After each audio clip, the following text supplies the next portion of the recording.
Selamat pagi, Bapak dan Ibu dari seluruh Nusantara. Selamat datang di BCLND for Nusantara dengan tema The Future of Learning in Multi-Generation Landscape. Perkenalkan, saya Muhammad Yasrul dari BINUS Corporate Learning and Development yang hari ini akan menemani Bapak Ibu untuk memoderasi sesi di segmen corporate.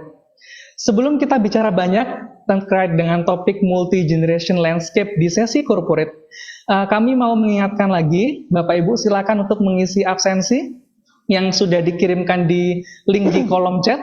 Dan jangan lupa untuk on cam ya Bapak Ibu, supaya kami tahu wajah ganteng dan cantiknya Bapak Ibu dari seluruh Nusantara. Silakan on cam bagi yang belum on cam. Dan jangan lupa nanti di akhir sesi ini kita akan ada kuis dan kompetisi berhadiah. Jadi ikut sampai akhir, nanti Bapak Ibu akan mendapatkan hadiahnya. Nah, di sesi kali ini, di segmen corporate, di pagi hari ini kita akan berbicara learning in multi-generation landscape dari sisi startup, dari perspektif startup. Gimana sih sebuah startup yang sudah terkenal di Indonesia mampu mengelola karyawannya dari berbagai generasi, berbagai macam karakter untuk bisa survive di dunia kerja yang sekarang serba agile ini. Nah, Bapak Ibu, kali ini di topik kali ini akan sudah hadir di tengah-tengah kita salah satu representatif dari Dana Indonesia. Topik yang akan dibawakan berjudul From Founder to Team, Transmitting the Startup Knowledge and Spirit.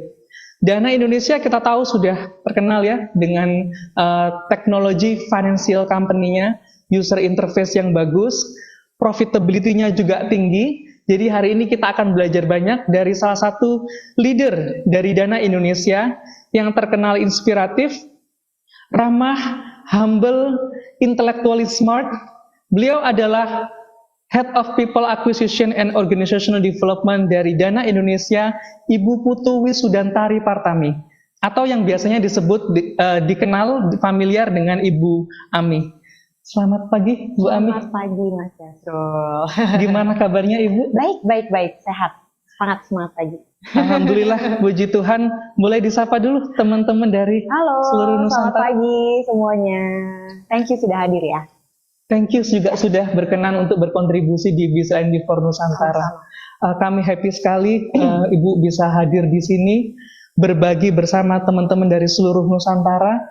Dan kita juga dari BINUS, BCLND pernah benchmarking ke Dana Indonesia, kantornya Gen Z banget, bisa kerja sambil selonjoran, flexible hours juga ya, dan sekarang sudah mengelola lebih dari 900 karyawan. Betul, kita sudah lebih dari 900 karyawan. Dengan berbagai macam generasi, berbagai macam karakter. Oke, luar biasa PR-nya pasti Ibu sebagai Head of People Acquisition and Organizational Development pasti sangat hektik kali ini. Ya, bareng-bareng sama tim ya. Bareng-bareng sama tim juga terima kasih di tengah kehektikan kesibukan sudah berkenan untuk hadir di BCLND for Nusantara. Ya, thank you udah diundang juga dari tim BINUS. Selamat anniversary juga ya berarti thank you. Yang ke-10, betul. Ibu, kalau kita bicara tentang learning in multi-generation landscape, kemudian topiknya dari Dana Indonesia hari ini adalah transmitting the startup knowledge and spirit dari founder ke timnya. Seberapa penting atau seberapa urgensi untuk sebuah company seperti Dana Indonesia untuk transmit the knowledge and spirit? Penting banget ya, karena saya yakin ini bukan cuma di startup company saja gitu, tapi di semua perusahaan yang kerja itu adalah tim kan, bukan cuma foundernya. Jadi penting sekali untuk punya satu spirit sebagai satu company. Dan memang di Dana Indonesia khususnya di people team, kita bilangnya HR team di Dana itu people team. Motto kita adalah people first, people matters. Dan bagian dari situ yang paling besar adalah learning culture kita gitu, dan bagaimana kita bisa membantu karyawan kita untuk bisa menjadi pribadi yang lebih baik, become a better version of themselves.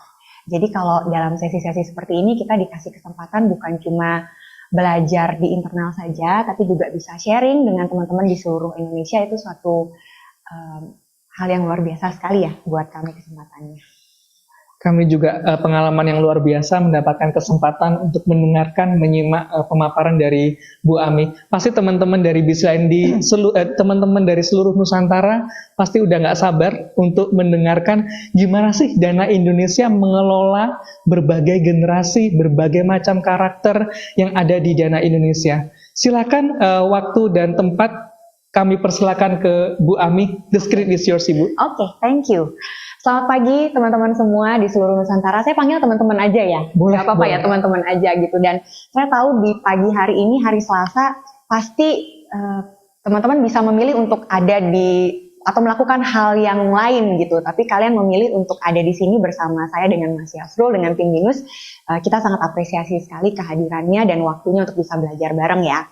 Nah, disclaimer juga di sini saya sharing dari startup gitu, ada banyak sekali startup di Indonesia dan juga di seluruh dunia. Mungkin beberapa pengalaman yang akan saya sharing ke teman-teman sekalian itu akan ada yang bisa langsung applicable dilakukan atau mungkin ada yang perlu difilter juga karena masing-masing perusahaan saya yakin punya wisdomnya sendiri-sendiri, punya strateginya sendiri-sendiri gitu ya. Tapi di sini saya ingin untuk menyampaikan apa yang mungkin kami di Dana sempat pelajari, sempat kami implementasikan dan bisa berguna juga untuk teman-teman sekalian.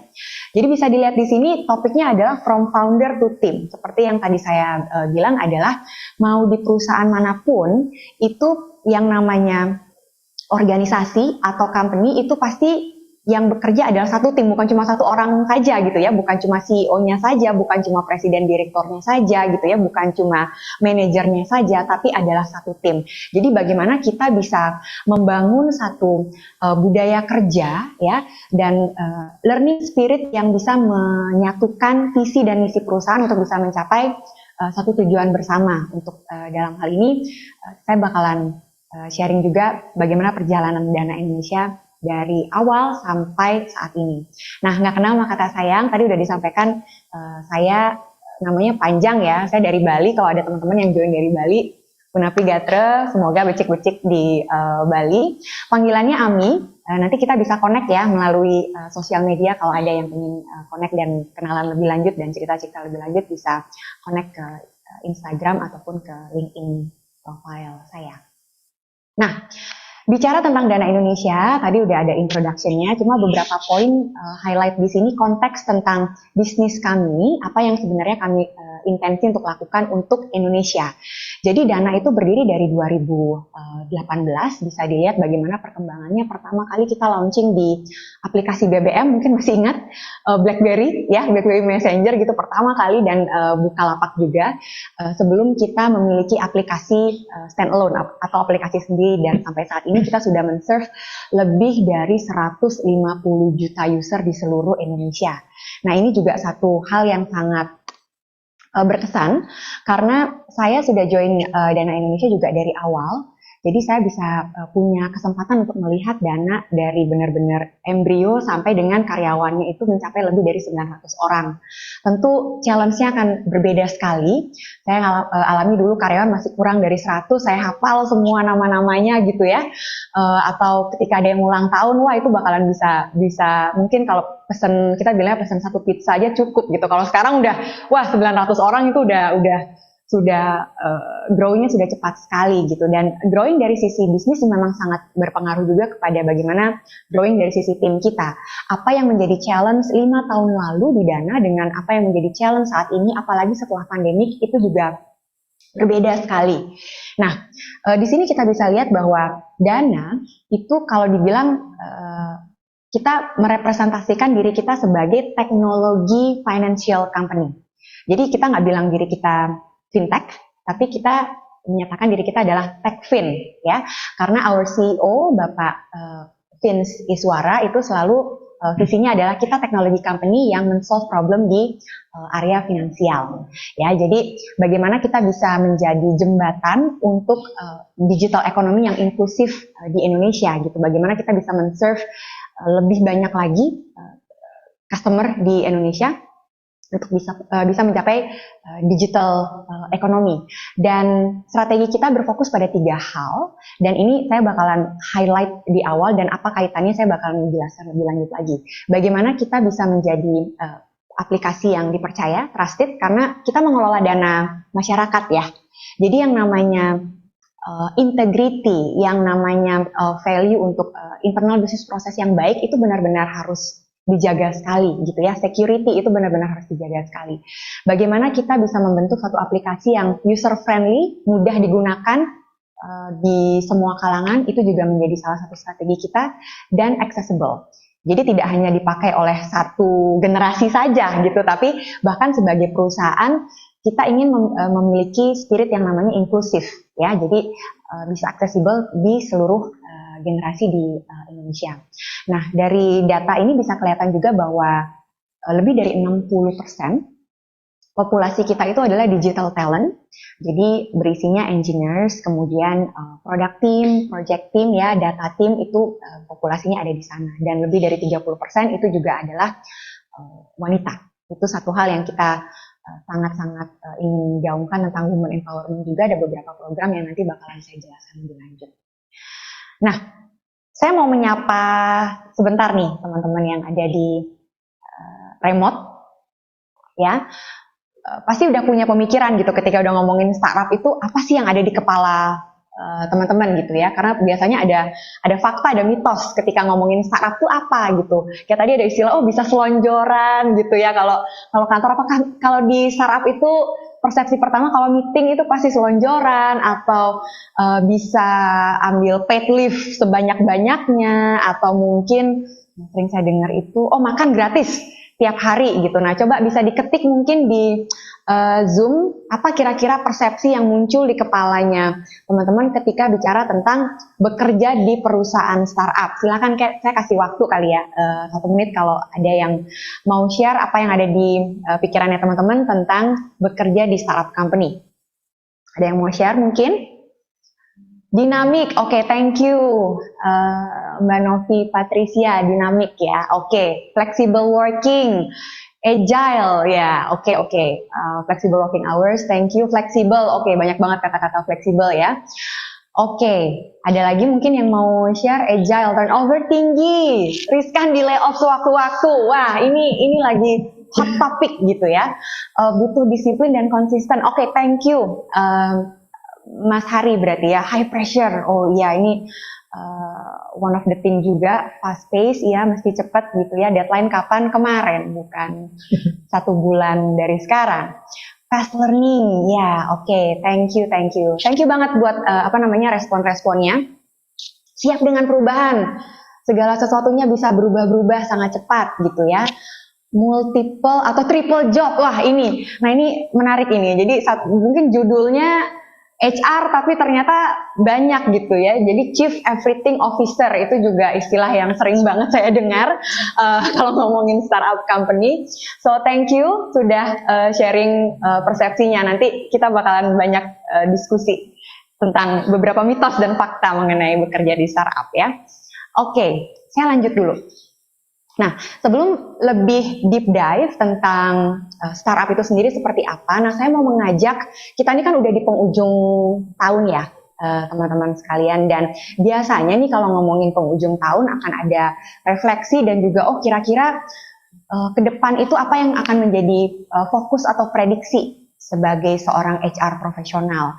Kalau semua pada Google, itu saya yakin kalian akan menemukan ada begitu banyak mazhab lah ya, begitu banyak opini tentang atau prediksi 2024 itu apa yang perlu menjadi fokusnya HR profesional gitu. Nah, kebetulan yang saya pakai contoh di sini di layar itu adalah dari Academy of Innovative HR. Itu salah satu platform learning juga yang cukup terkenal di dunia HR. Nah, ada banyak banget, ada 10 gitu ya. Cuma saya mau meng-highlight beberapa hal dalam kondisi ini. Saya banyak melihat pattern bahwa bagaimana HR itu perlu menjadi lebih inovatif, bagaimana kita perlu beradaptasi dengan tren-tren bukan cuma di internal saja, tapi juga di faktor makro ya. Itu bisa dilihat di nomor 4, bagaimana HR mendrive climate change. Ini lagi heboh tentang isu environment di mana-mana gitu. Dan isu tentang inklusivitas, diversity, equity, dan inclusion itu juga bisa di-highlight. Penggunaan teknologi bukan sesuatu yang baru juga kalau dibilang di nomor 8 ya. artificial intelligence, semua kalau ini saya mukanya bisa jadi macam-macam sekarang, mau bisa jadi Pocahontas, bisa jadi balik ke tahun 90 gitu ya. Berbagai hal tentang teknologi itu menjadi satu fokus yang perlu lebih diperhatikan. Nomor 9 juga menarik karena kita berbicara fase setelah pandemi itu input tentang well-being atau isu-isu well-being, mind, body, and soul itu menjadi hal yang sangat-sangat krusial. Dan itu saya bisa amati ketika berbicara dengan kandidat-kandidat yang tim HR itu interview dan juga existing employee sekali, bahwa semakin banyak intensi-intensi tentang well-being di dunia kerja ya. Oke, saya lanjut. Nah, bagaimana kita merespon HR trend tadi gitu. Jadi first thing first, di Dana Indonesia seperti yang tadi saya sampaikan, motonya adalah people first, people matters. Karena mau seperti apapun produk atau services yang kita deliver ke customer kita, yang akan kita serve itu adalah people. Our customer mau seperti apapun produknya, mau jualan roti, mau jualan aplikasi gitu ya, mau jualan apapun servisnya, itu yang kita serve customer kita adalah people, orang. Siapa yang komplain tentang service kita, itu pasti people. Siapa yang build our product and service, itu juga pasti people. Jadi everything itu harus start dari pemahaman tentang people. Ya, jadi know your people. Siapa orang-orang yang kita serve itu benar-benar penting sekali. Tahu demografi dan juga karakteristiknya kayak tadi yang disampaikan di awal ya. Kita menggunakan istilah age diverse, not necessarily multi generasi gitu ya. Nanti saya juga akan menjelaskan kenapa kita lebih prefer menggunakan istilah ini. Dan beberapa data point yang bisa dilihat adalah masing-masing demografi itu memang memiliki karakternya sendiri-sendiri. Nah, di Dana tadi saya sempat bilang di atas 30% adalah female, di atas 60% itu adalah male employee, karena memang biasanya majority di technology company kebanyakan susah nyari engineer perempuan ya. Jadi kita benar-benar berharap kalau leaders di dunia teknologi perempuan itu kita pasti bakalan senang banget. Nah, secara populasi kita juga rata-rata umurnya di 29 tahun ya. Saya bisa bilang ini lumayan muda rata-rata seluruh karyawan kita, walaupun leadersnya sendiri sekarang udah di atas 30-an, 40-an tahun gitu ya. Tapi karena timnya lumayan besar, masih di bawah 30. Dan average length of service atau berapa lama rata-rata tim di Dana itu yang sekarang itu bekerja di Dana itu sekitar 3 tahun. Jadi memang length of service-nya juga lumayan tinggi gitu. Ini juga membantu kita untuk menghindari disrupsi di operations. Oke, bicara tentang karakteristik nih, saya yakin saya mau cross-check bahwa layarnya masih aman ya, udah di page yang age diverse workforce. Oke, nah saya yakin teori tentang generasi-generasi yang bervariasi ini bukan hal yang baru bagi teman-teman. Pasti sering sekali melihat, oh ada istilah baby boomers, Gen X, Y, Z, sekarang udah mau generasi Alpha gitu ya. Dan bisa dilihat di situ bahwa dari sisi kelahirannya, tahun kelahirannya, itu rentang waktunya antara satu generasi itu 15 tahun sampai dengan 19 tahun. Ya. Dan memang faktor-faktor sosial ekonomi itu sangat berpengaruh sekali dengan bagaimana satu generasi itu behaviornya, apa yang penting buat mereka. Ya memang sebagai contoh, saya compare saya dengan orang tua saya gitu ya, pasti beda generasi dan memang lebih sulit untuk mengadopsi digital gitu. Kalau mau buka satu aplikasi pasti bakalan lebih lama untuk diajak belajar gitu, mesti diajarin lebih lama. Tapi kalau yang udah native teknologi kayak Gen Z atau generasi Alpha yang sekarang itu udah tangannya udah olahraga tangan terus ya, bukan tangan, olahraga jari gitu ya, udah cepat sekali. Nah memang dari diversity generasi tersebut gitu, kita memang punya opportunity di dunia kerja untuk bagaimana antara satu kelompok dengan kelompok yang lain itu bisa saling melengkapi. Karena pasti punya apa namanya plus minusnya sendiri, ada strength and weaknessnya di masing-masing generasi gitu ya. Tapi yang kita juga amati memang challenge-nya sangat berasa gitu. Apalagi ketika ada misunderstanding di dunia kerja antara satu generasi atau satu kelompok, satu grup dengan grup yang lain gitu. Padahal in reality kita tidak bisa menghindari bahwa yang namanya diversity workforce itu adalah hukum alam gitu. Nggak mungkin kita freeze umurnya semua di umur yang sama, itu nggak mungkin gitu. Mau di industri apapun kita perlu selalu menerima kenyataan bahwa the younger generation itu akan selalu datang kembali dan akan ada waktu untuk kita memberikan estafet ke generasi berikutnya gitu. Itu kita tidak bisa hindari gitu ya. Nah, topik yang kita mau jadikan dasar hari ini itu saya pengen lebih menekankan kepada age diversity dibandingkan dengan generation gap. Nah, kenapa lebih ke sana gitu? Itu ada alasannya. Kita mengamati bahwa teori tentang generation gap itu sudah ada lama sekali gitu.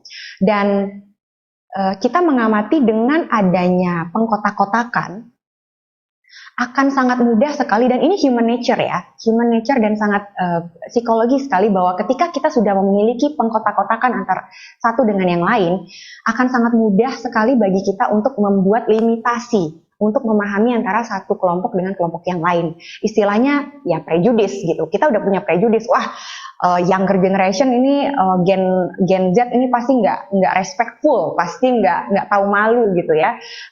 Kalau yang generasi yang lebih tua pasti kolot, nggak paham nggak bisa lebih cepat gitu, nggak open minded dan sebagainya.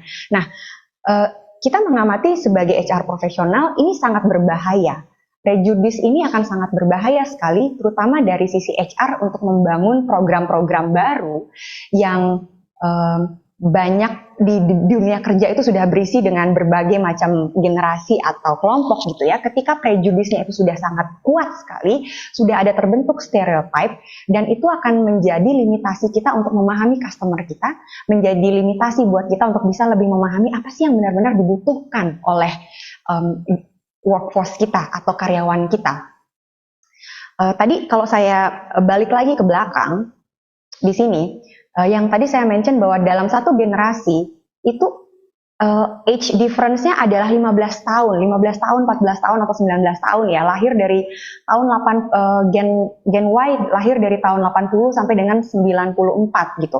Nah, ketika kita sudah memiliki prejudice bahwa dalam satu generasi orang yang kelompok lahir di dalam satu kelompok 15 tahun rentang waktu itu memiliki karakteristik yang sama semuanya, nggak ada yang beda, itu juga sangat berbahaya gitulah. Kalau seandainya kita sudah memiliki pemikiran seperti itu gitu, semua orang yang lahir di rentang waktu di 15 tahun tersebut itu karakternya sama, itu sangat berbahaya. Saya juga notice, dan ini menarik sih dari pengalaman pribadi, ibu saya itu pasti selalu komplain tentang saya, dan saya juga ngamati ibu saya selalu dikomplain oleh nenek saya. Dan nenek saya cerita bahwa nenek saya juga selalu dikomplain oleh ibunya gitu ya, buyut saya gitu. Jadi ini satu hal yang saya rasa menarik, bahwa the older generation itu akan selalu komplain ke younger generation tentang apapun. Dan kalau kita mengamati beberapa referensi film-film lah ya, nonton film itu pasti selalu ada lah pop culture gitu. Kalau kita nonton film-film tahun 70, 60 atau mungkin ada film Tiga Darah di di Netflix lagi jalan ya, itu juga ada referensi bahwa di older generation-nya komplain about orang-orang yang lahir tahun 60 yang kita bilang adalah baby boomers, itu dibilang generasi sekarang yang lahir 60 itu anak muda nggak tahu malu gitu, nggak respectful dan sebagainya. Jadi kenapa kita lebih mau merubah sedikit konsepsi di sini adalah age difference itu lebih relevan menurut saya tentang bagaimana kita memahami demografi karyawan gitu ya, karena mau di generasi manapun itu pasti akan selalu ada komplain, and it's more about the age difference rather than generational difference gitu. Dan penting untuk bisa memahami prejudice ini di awal, karena HR adalah profesi yang akan mendrive change, mendrive perubahan, membuat policy tentang program-program yang terkait dengan people di perusahaan. Jadi penting untuk bisa memahami bias-bias yang mungkin terjadi supaya kita bisa membentuk satu program yang lebih efektif, gitu ya. Oke, nah bagaimana dong pengalaman kita di Dana Indonesia sendiri memanage beberapa aspek berkaitan dengan begitu banyaknya perbedaan umur ya atau perbedaan generasi di lingkungan kerja kita. Nah, saya mau tap sedikit tentang satu area well-being yang tadi saya sempat highlight di awal. Jadi memang setelah pandemi itu perubahan yang luar biasa signifikan ya, memang kita akselerasi sekali ekspektasi tentang attitude, apa yang dipercaya tentang well-being itu menjadi sangat-sangat drastis gitu. Kalau dulu orang nggak terlalu banyak memperhatikan ketika ada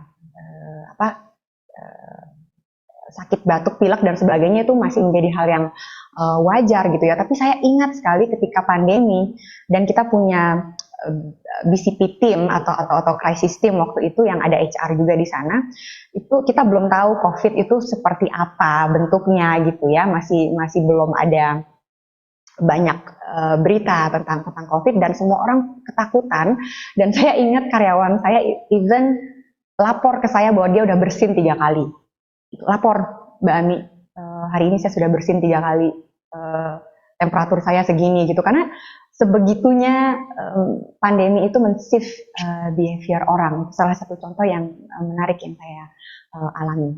Nah, workforce flexibility itu menjadi salah satu strategi kita untuk memanage well-being.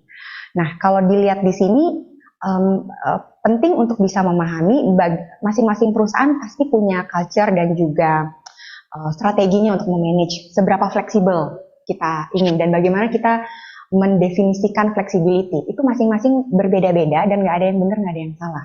Cuma yang saya mau highlight di sini adalah stakeholders yang terkait dengan decision making untuk culture workforce flexibility itu sendiri seperti apa. Nah, ada manajemen, ada HR, ada employee gitu ya.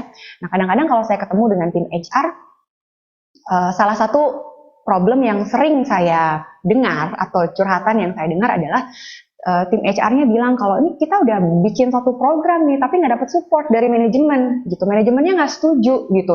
Saya udah ikutan kursus ini, kayak ikutan seminar ini, saya baca buku ini bagus katanya dari perusahaan ABCD, tapi nggak di-approve sama manajemen saya gitu. Nah, di situ kita perlu realize bahwa memang yang membuat keputusan tentang apapun ya dari sisi culture itu top down-nya harus benar-benar strong coming dari manajemen. Tim HR nggak bisa membuat keputusan sendiri, oh saya maunya ini karena saya baca buku A, saya harus bikin program kayak gini gitu. Itu nggak bisa gitu. So, yang mendecide itu adalah manajemen. Apa yang kita mau definisikan sebagai flexibility, mau seberapa fleksibel kita, bentuknya seperti apa, itu manajemen yang harus decide.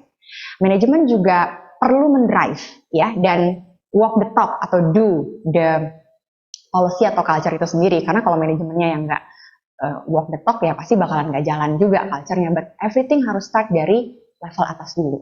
Nah, perannya HR apa dong di sini? HR harus menjadi orang yang mendrive perubahan. Influencing skills itu menjadi penting. Kita bisa memberikan data fakta, pro dan kontra. Kalau misalnya pilihannya A, bagusnya begini, jeleknya nanti bakalan seperti ini. That's how HR influencing the management.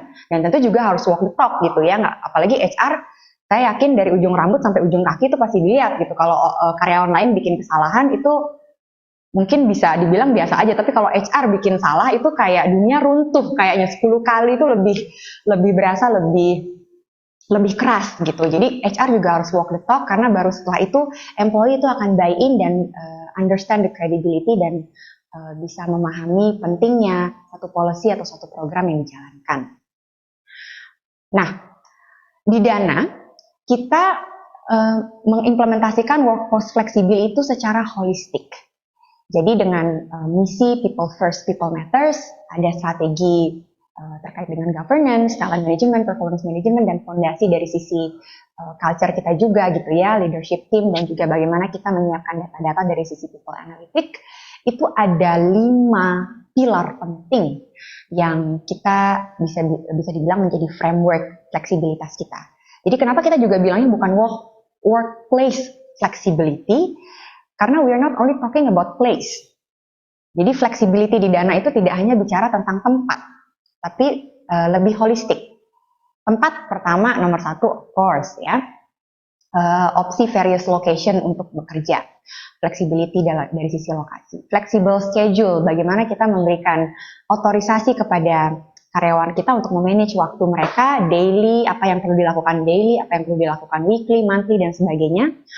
Dari sisi flexible working mode, ini agak sedikit berbeda dengan place ya, karena ini adalah kombinasi dari begitu banyaknya working mode yang bisa dilakukan oleh karyawan Dana atau Dynamics, dan opsi dari sisi career growth. Ada beberapa pilihan yang bisa Dynamics itu pilih terkait dengan pengembangan karir mereka, dan tentunya ada flexible benefit, beberapa benefit yang bisa dipilih oleh karyawan kita, tidak ada paksaan gitu ya, dan itu sesuai dengan kebutuhan mereka masing-masing untuk bisa menjaga well-being-nya Dynamics.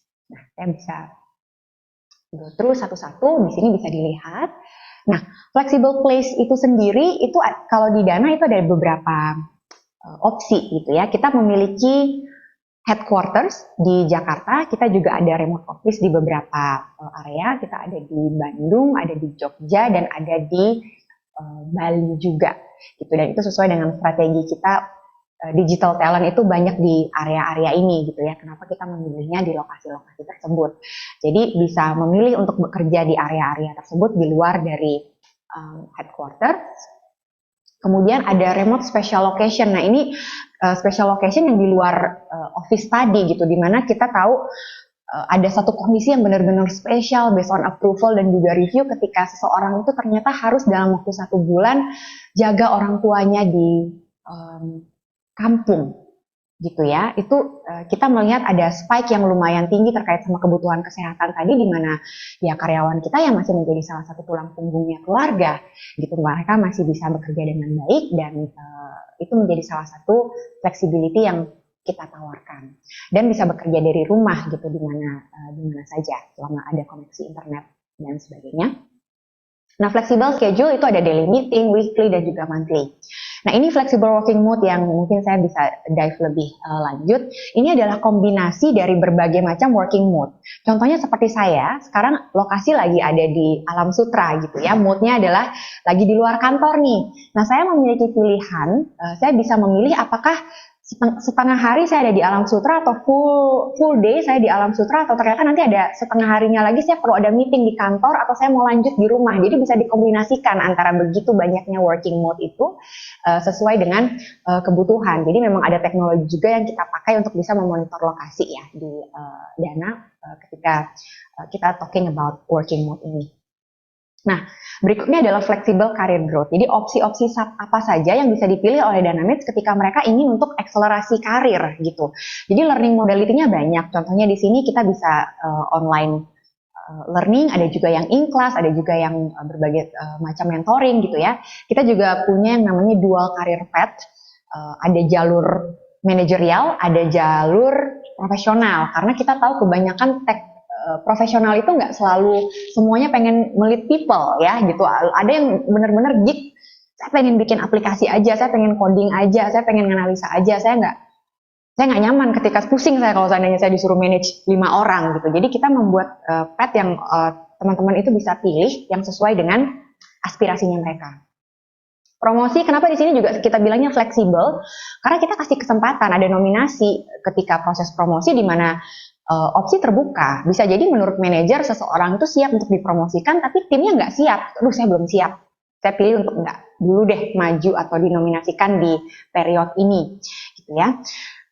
Ada opsi juga untuk mobility, atau kita bilang talent mobility, movement lah antara satu function dengan function yang lain gitu, atau kita bilangnya second man. Second man ini mirip dengan mobility, tapi kalau mobility itu dia fix, saya dari HR saya mau fix pindah ke finance gitu. Jadi saya akan report ke leadersnya di finance, tidak lagi report ke HR. Pekerjaan saya akan berubah totally, bukan lagi ngerjain HR, tapi semuanya tentang finance. Tapi kalau second man, nah ini kita juga belajar ya dari 3 tahun pandemi kemarin, di mana kita tidak memiliki flexibility seperti dulu lagi untuk meng-hire atau growth yang lebih banyak, tapi kita harus grow dengan existing talent, nggak bisa nambah-nambah nih hiring team. Tapi project nggak semuanya bisa dipotong gitu. Nah, kita perlu menyiapkan satu mekanisme di mana tim itu tetap punya opportunity untuk berkembang.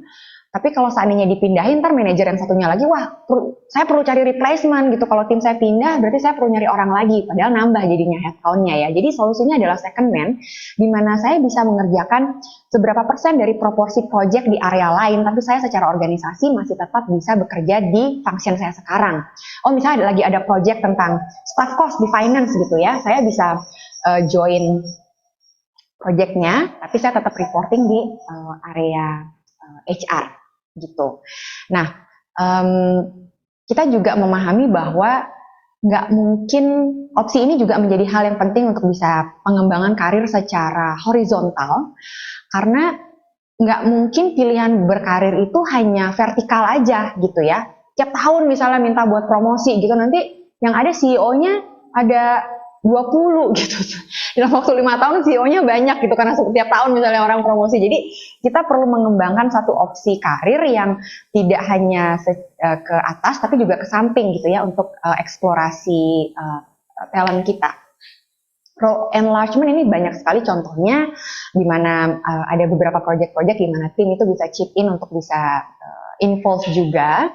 Kemudian internship program menjadi salah satu opsi channel kita, di mana terutama di tech gitu ya, 90% junior tim kita itu kita hire dari program internship gitu. Dan di BINUS juga saya senang bisa kerjasama, ada program 3+1, itu juga salah satu channel kita untuk teknologi tim yang benar-benar konsisten udah dari awal Dana berdiri bahkan.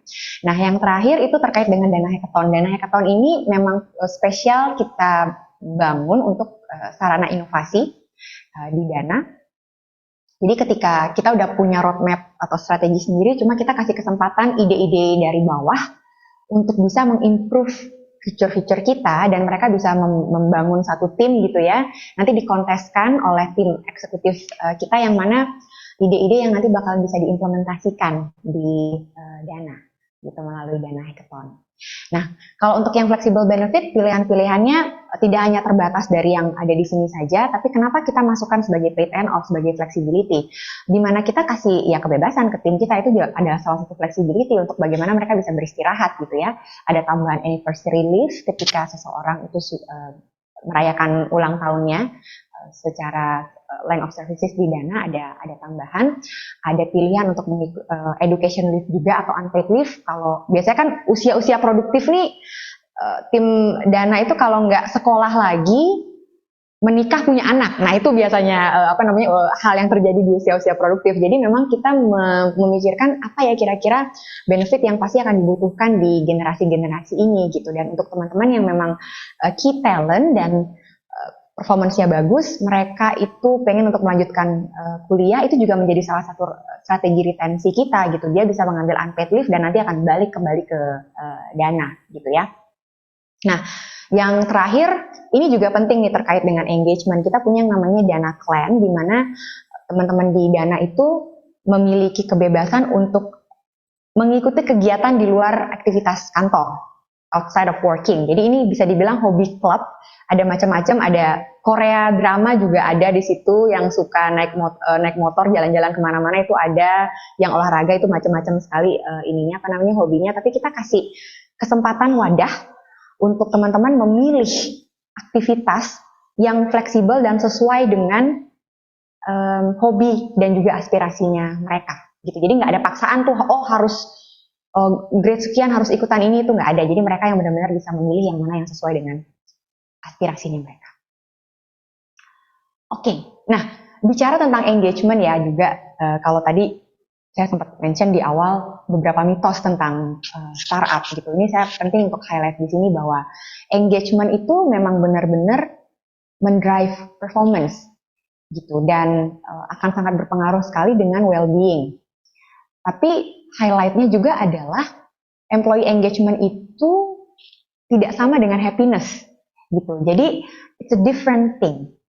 Jadi kalau seandainya ntar dibilang, kalau saya belajar nih tentang culture di startup, berarti di startup ada free lunch misalnya, atau bisa main pingpong gitu. Jadi ketika ya udah kita beli pingpong table aja nih biar happy nih karyawannya, pasti bakalan engage. Itu tidak seperti itu gitu ya. Itu kita perlu framework dan strategi dan eksekusi dan juga buy-in yang benar-benar strong sekali dari manajemen untuk bisa mendrive engagement. Dan karyawan yang engage itu pasti akan lebih perform, mereka akan tahu apa yang mereka perlu lakukan, dan mereka akan biasanya ya jadi boneknya perusahaan gitu ya. Mereka akan benar-benar bisa, ketika ada permasalahan, mereka akan menjadi garda terdepannya untuk bisa solve the problem. Mereka akan merasa bahwa mereka bagian dari tribe, they belong into the family gitu ya, or whatever you want to call it, the tribe, the family, they belong to the group gitu. Jadi ada sense of belonging yang luar biasa tinggi gitu. Jadi tidak hanya happy gitu. Nah, apa yang kita lakukan terkait dengan memboost engagement experience-nya karyawan ini juga pendekatannya holistik ya. Yang pertama itu perlu ada harmonisasi, life harmonization. Kita bilangnya work-life integration, bukan work-life balance gitu ya, karena we think that work-life balance itu bisa dibilang bisa menimbulkan ekspektasi yang menimbulin stres juga gitu. Kalau seandainya nggak balance 50-50 itu kayaknya waduh, kayak saya gagal nih sebagai seorang profesional karena nggak bisa menyeimbangkan 50% profesional, 50% lagi di rumah gitu ya. Dan pasti akan ada waktu di mana kita perlu lebih fokus di rumah ketika keluarga sakit dan sebagainya ya. You need to focus at home gitu ya, mungkin 70%, 30% gitu. Jadi bagaimana kita bisa, makanya kita memilih istilah work-life integration instead of balance. Nah, visinya sendiri juga holistic engagement di area mind, body, and soul.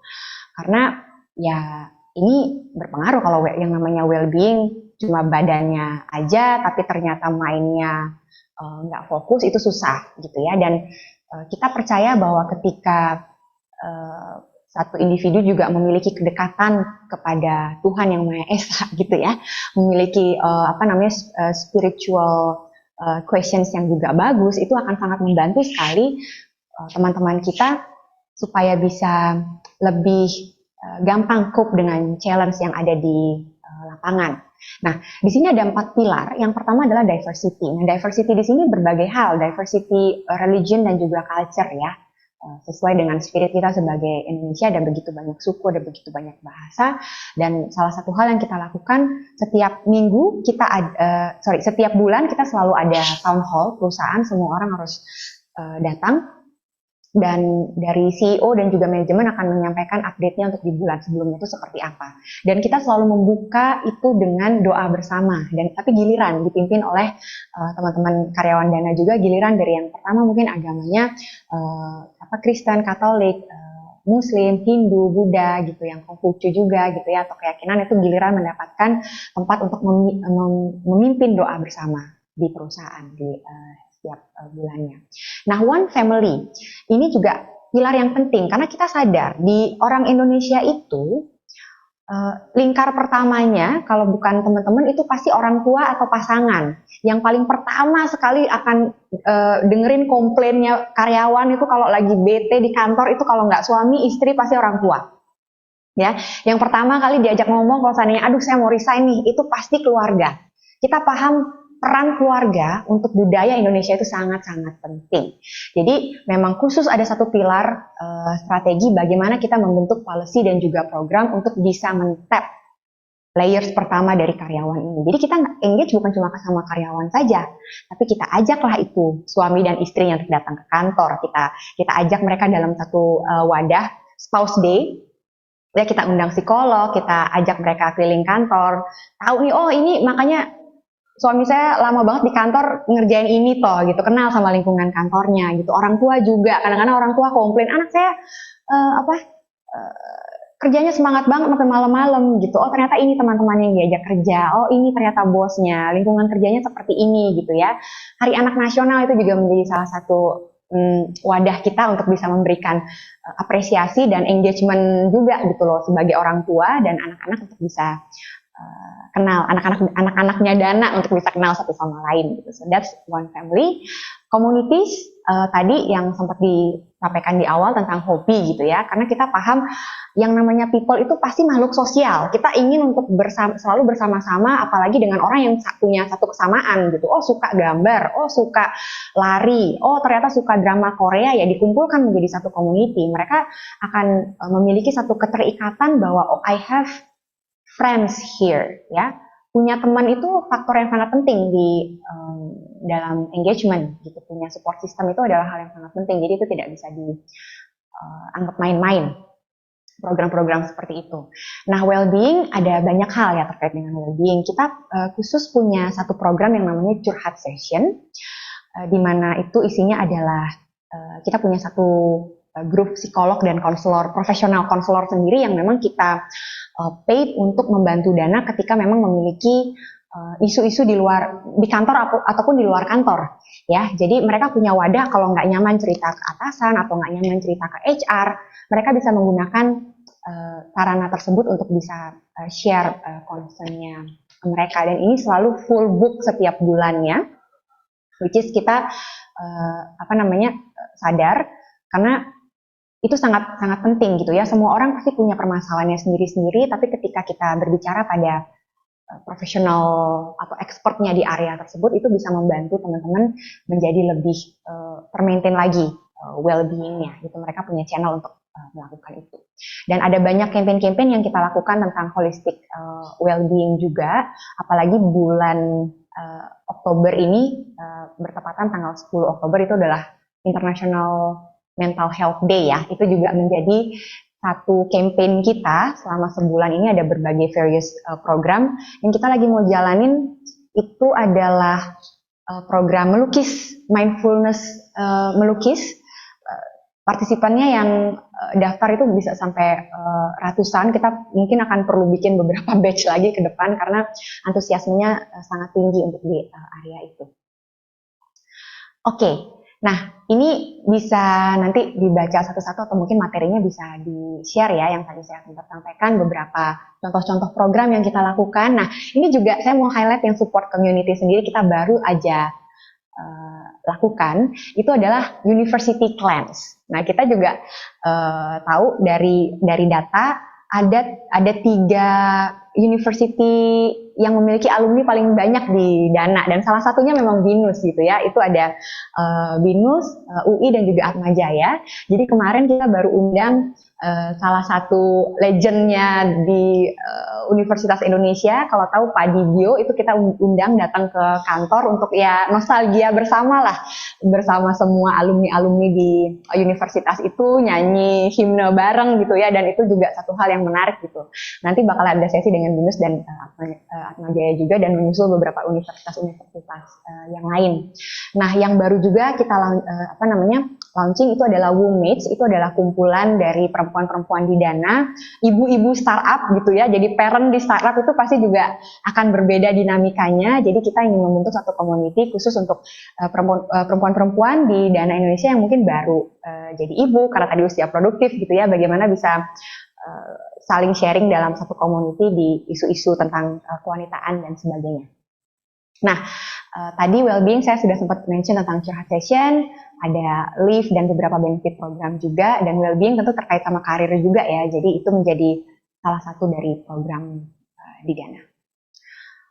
Oke, nah learning styles ini kalau untuk rekan-rekan di BINUS pasti udah cukup familiar dengan modul ini ya, konsep 70 20 10. Ini juga kita implementasikan di Dana, di mana kita percaya bahwa learning by doing itu memang memiliki fungsi yang lebih atau impact yang lebih tinggi dibandingkan dengan model learning yang lain. Jadi kita memang di masing-masing area learning by doing atau experience based kita punya beberapa program, kemudian learning through others itu kita juga punya dengan mentoring, kemudian kita punya shadowing program dengan eksekutif, kita bilangnya XCamp dan Dana Hackathon itu ya learning through others, dan of course learning through courses baik itu in class maupun online.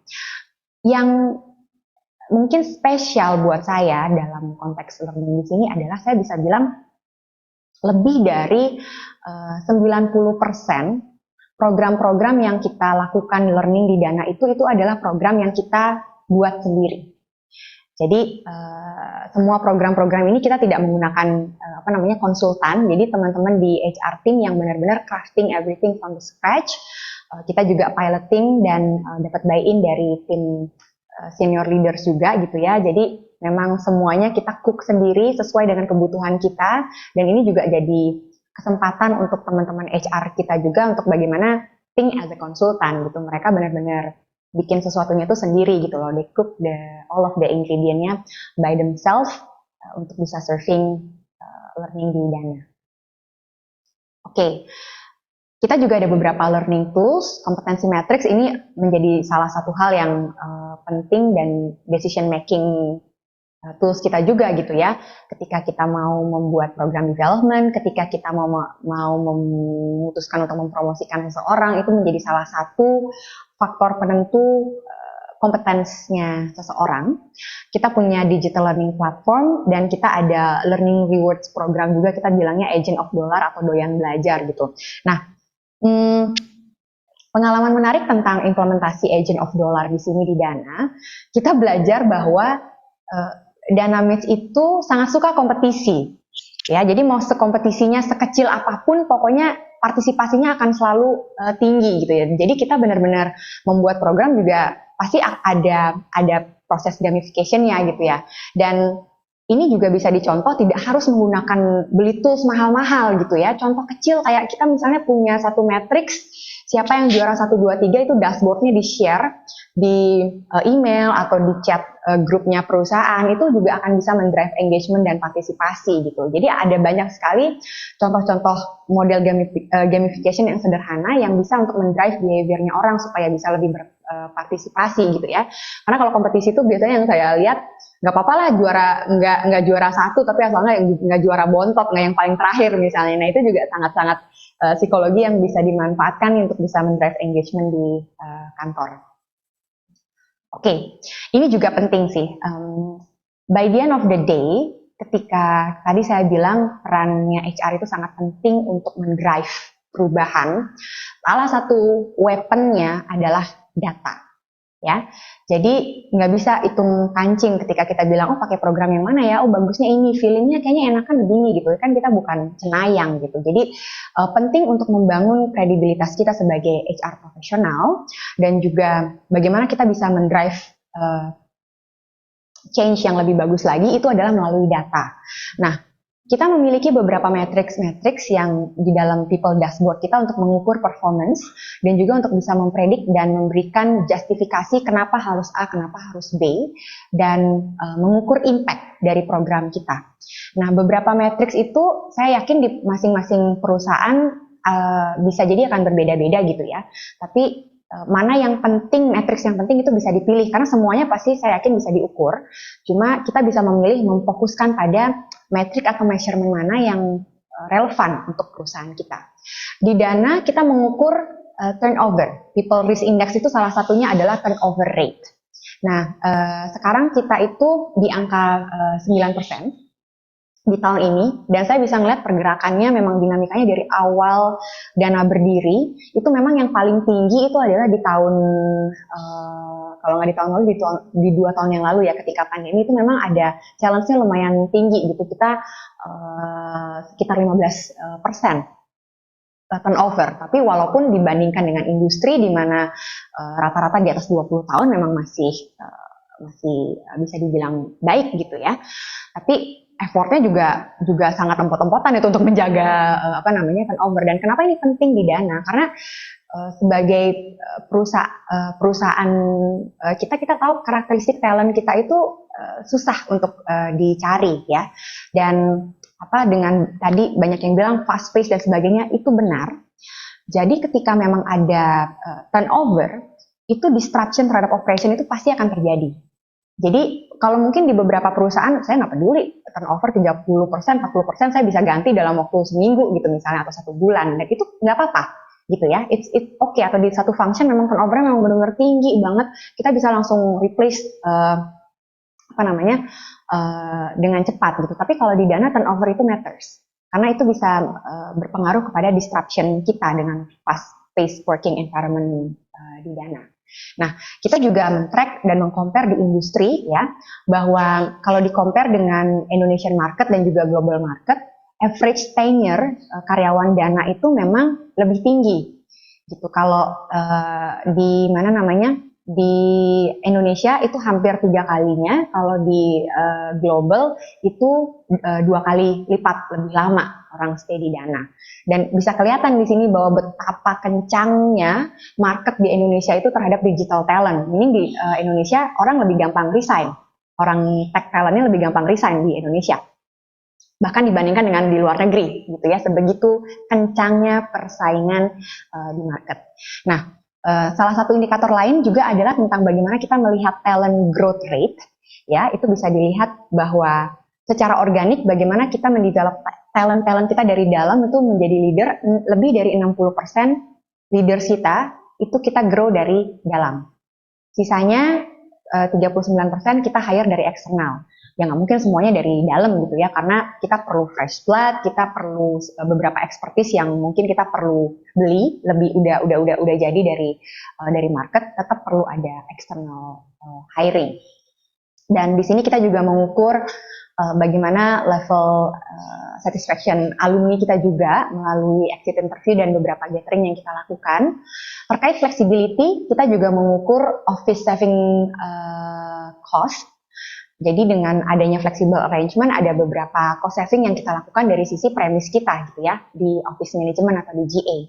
Nah, terkait career development kita juga mengukur rate dari mobility, kita mengukur tadi internal career growth sudah. Kemudian dari sisi career development cost sendiri itu lebih rendah 1% dibandingkan dengan revenue kita. Jadi kita berusaha se-efficient mungkin, makanya tadi saya sampaikan everything cooked internally. Kita nggak spending much cost untuk paying untuk vendor dan sebagainya. Itu adalah salah satu bentuk kita untuk bisa optimalisasi dari sisi cost, karena kita sebagai perusahaan ingin untuk sustainable ya, mencapai profitability. Nah, learning development metrics yang terkait dengan bisnis itu juga bisa dilihat di sana. Kita udah lebih dari 42.000 learning hours, lebih dari 1.700 kelas, dan memang angka partisipasinya sangat tinggi. Itu memang saya senang juga mengetahui bahwa teman-teman Dynamics suka belajar dari culture yang kita bangun ya, dan learning satisfaction-nya itu di angka 4,5 dari 5. Oke. Nah, sedikit lagi sebelum mencapai ujung, nah apa kira-kira yang kita perlu antisipasi ketika kita tidak paying attention terhadap well-being needs dari berbagai diversity yang ada di workforce gitu ya, especially ketika pandemi. Ini hal yang udah saya yakin familiar sekali istilahnya terkait dengan quiet quitting phenomenon, ya itu terjadi di seluruh dunia, makanya penting sekali untuk punya yang namanya engagement strategy dan juga well-being strategy. Dan yang kita pelajari ternyata orang-orang yang potensi nih melakukan quiet quitting gitu ya, atau diam-diam nggak resign tapi nggak optimal kerjanya gitu. Sebenarnya ini adalah kelompok-kelompok populasi yang kalau seandainya kita digin lagi adalah orang-orang yang bisa untuk di-coach. Dan permasalahannya itu saya bisa relate ketika mereka tidak mendapatkan kejelasan dari sisi goals dan juga guidance, ketika dari sisi performance-nya juga mungkin mereka tidak mendapatkan feedback yang tepat gitu ya.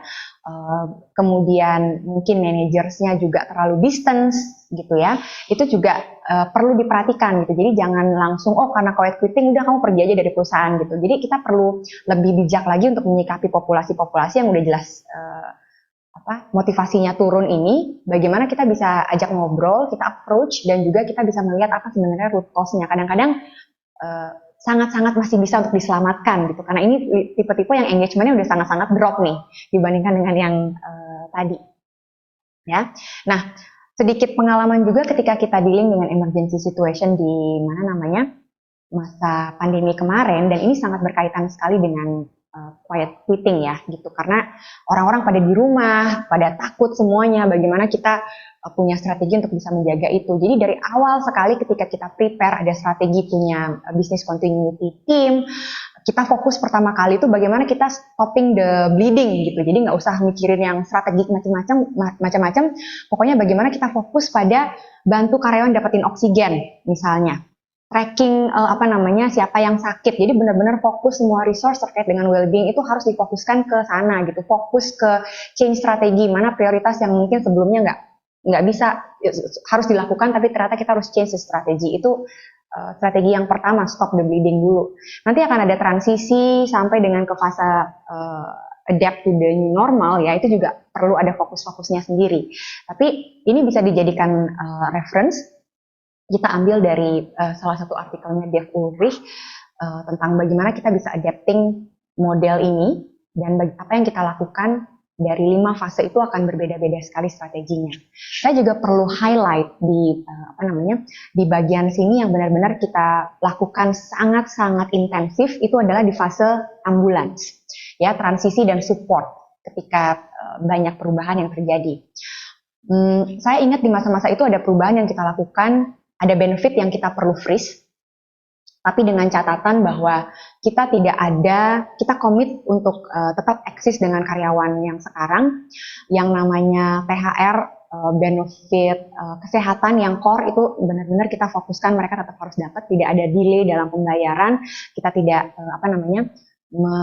lay off gitu ya, tapi memang ada beberapa cost efficiency strategi yang kita lakukan, termasuk beberapa nice to have benefit yang mungkin sebelumnya masa pandemi kita lakukan, tapi bagaimana kita mengkomunikasikan itu kepada karyawan menjadi kunci.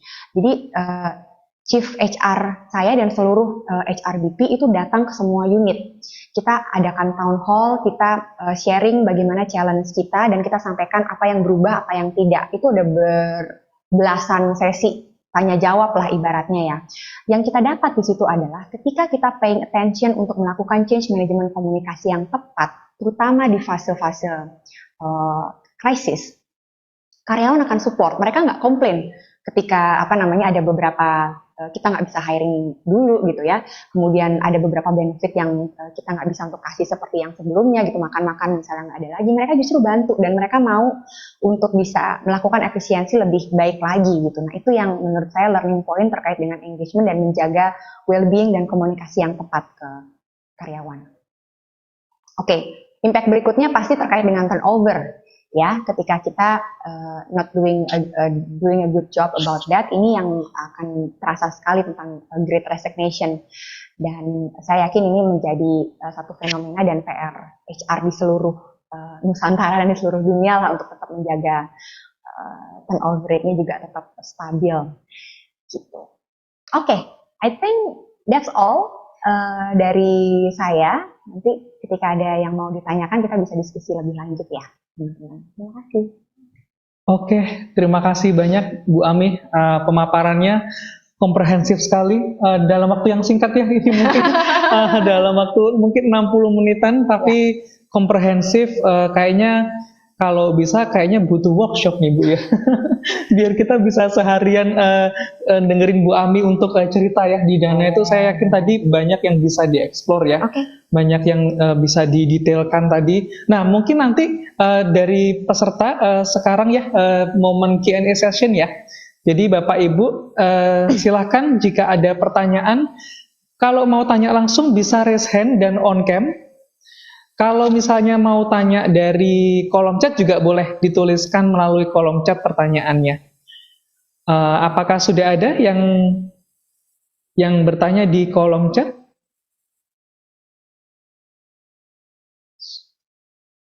Oke,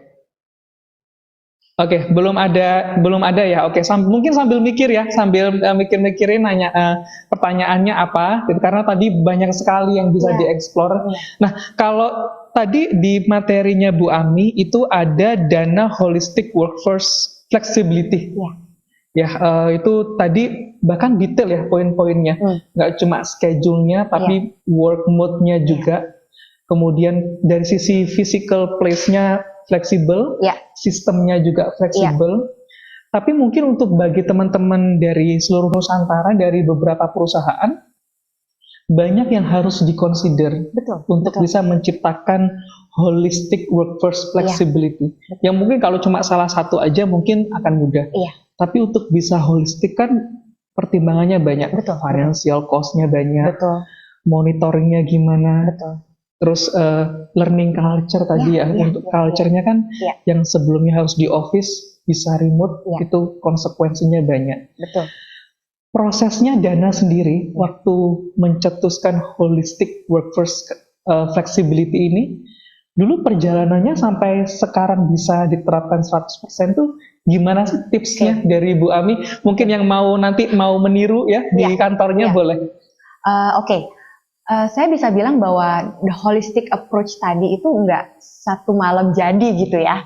Karena ini satu hal yang kita perlu belajar juga dari bagaimana, tadi banyak yang bilang agile culture tuh, betul. Penerapan program HR itu memang saya percaya perlu sangat mengimplementasikan spiritnya agile. Jadi kita ada begitu banyak eksperimen tentang policy, ada pilot ya, karena kita mulai dari awal Dana berdiri itu kan sebenarnya bibit-bibit fleksibilitas itu sudah ada. Jadi policy untuk working from home itu sudah ada dari sebelum pandemi gitu ya, itu satu. Cuma dari karyawan kita yang masih kurang dari 100 orang, itu kan manage-nya juga berbeda-beda gitu. Jadi prinsip tentang agile yang saya bisa sharing di sini adalah, ini adalah journey dari program-program yang kita sudah lakukan dari jauh-jauh hari, ya. Kemudian kita lakukan yang namanya pilot. Kita nggak langsung, bikin program, ayo kita roll out ke seluruh Dana sekarang gitu. Ada banyak trial and error dan piloting juga. Biasanya prinsip kita adalah di prinsip agile itu kita mikir satu hal yang kalau di aplikasi pasti teman-teman developer biasa kenal yang namanya MVP, Most Valuable Product. Jadi versi awalnya app itu banget gitu. Jadi nggak nunggu appnya itu sophisticated gitu ya, holistic, sophisticated semua baru di roll out. Kita pilih satu aspek yang applicable, bisa dilakukan dan nggak langsung juga roll out di semua company. Kita coba dulu populasi yang mungkin akan implementasinya paling gampang, level of partisipasinya tinggi itu populasi yang mana, grup yang mana, apakah based on divisi misalnya, atau based on grup length of services atau level jabatan tertentu. Kita pilot dulu, dari pilot kita dapat feedback dari customer. Nah dari feedback dari customer itu kita perfecting lagi. Jadi ini adalah proses strategi iterasi ya, sehingga kita benar-benar confidence juga bahwa bilang oke, this is what works. Nah mungkin kita belajar dari pandemi itu perubahan yang luar biasa. Kita nggak pernah sebelumnya berpikir atau antisipasi bakalan pakai model hybrid seperti sekarang. Itu nggak, strategi 5 tahun ke depan bakal itu nggak kayak gitu. Tapi kita along the way, bahkan ketika pandemi mulai dari orang nggak bisa ke kantor sama sekali, kita perlu mikir otak ya, orang kalau mau onboarding, orang mau kalau offboarding itu gimana gitu ya. Tim IT, GA semuanya juga mikirin gitu, gimana caranya ngerubah bisnis prosesnya. Jadi ada begitu banyak trial and error. Kita juga eksperimen dari begitu banyak, ada PPKB, PPKM dan semua peraturan itu nggak boleh datang ke kantor. Akhirnya kita perlu milih, skeleton team aja nih yang benar-benar harus datang ke kantor.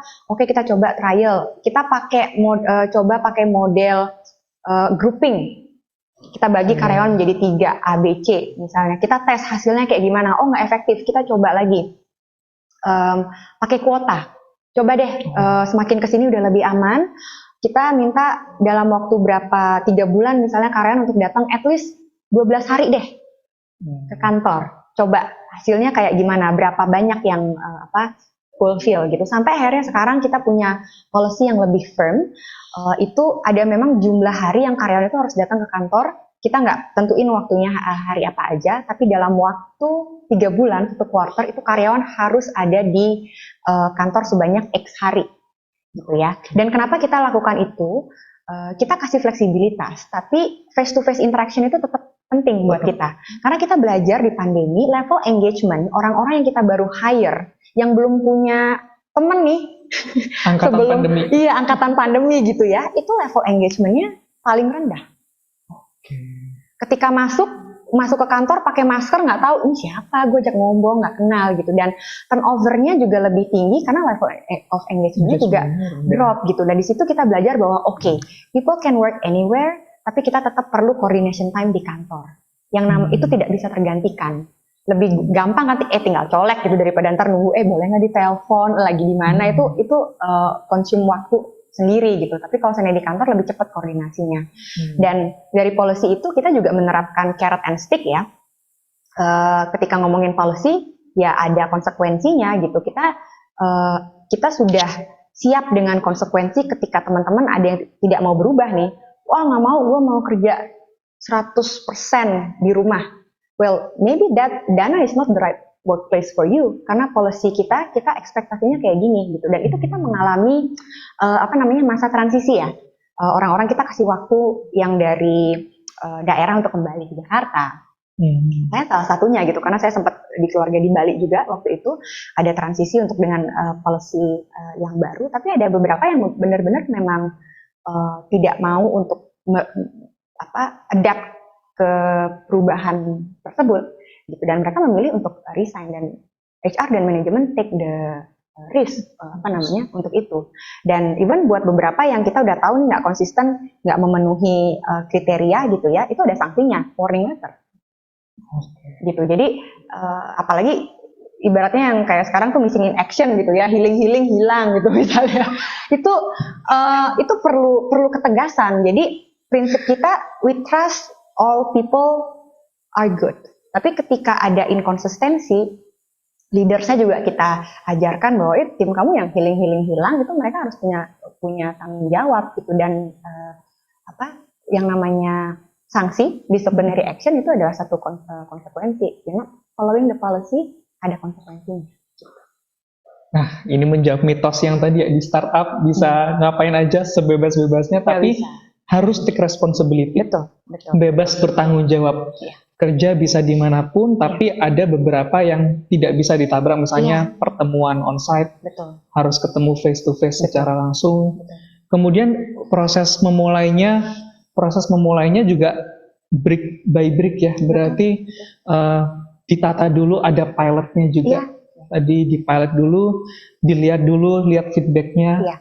Silakan Bapak Ibu dari Nusantara kalau mau meniru ya dari Dana, karena menarik juga zaman sekarang anak Gen Z kalau terlalu dikekang juga di kantor ya, semuanya harus di kantor, akan turnovernya akan makin tinggi. Jadi tadi bridgingnya adalah balancing between face to face ya dengan remote working yang tadi itu yang disebut flexibility. Oke, menarik. Nah, ini ada pertanyaan dari Bapak Alonso Jetro. Kita mau tawarkan dulu, Bapak mau on cam, mau bertanya langsung, atau mau dibacakan saja pertanyaannya di kolom chat? Mau bertanya secara langsung atau mau dibacakan?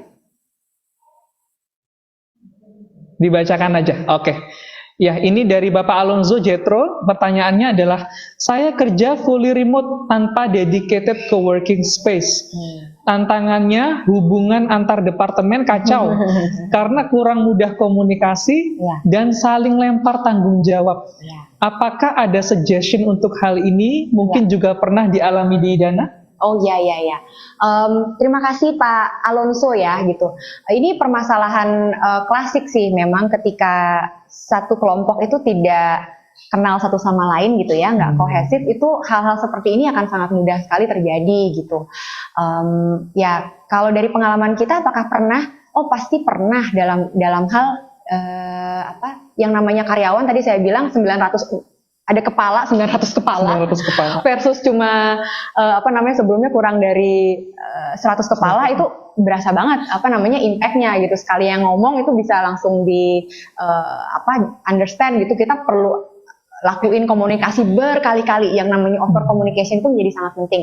Jangankan 900 ya, kita sama pasangan aja kalau dua kepala itu kan ini ya, maksudnya sangat komprominya juga sangat bisa terjadi gitu. Nah, jadi itu adalah hal yang wajar.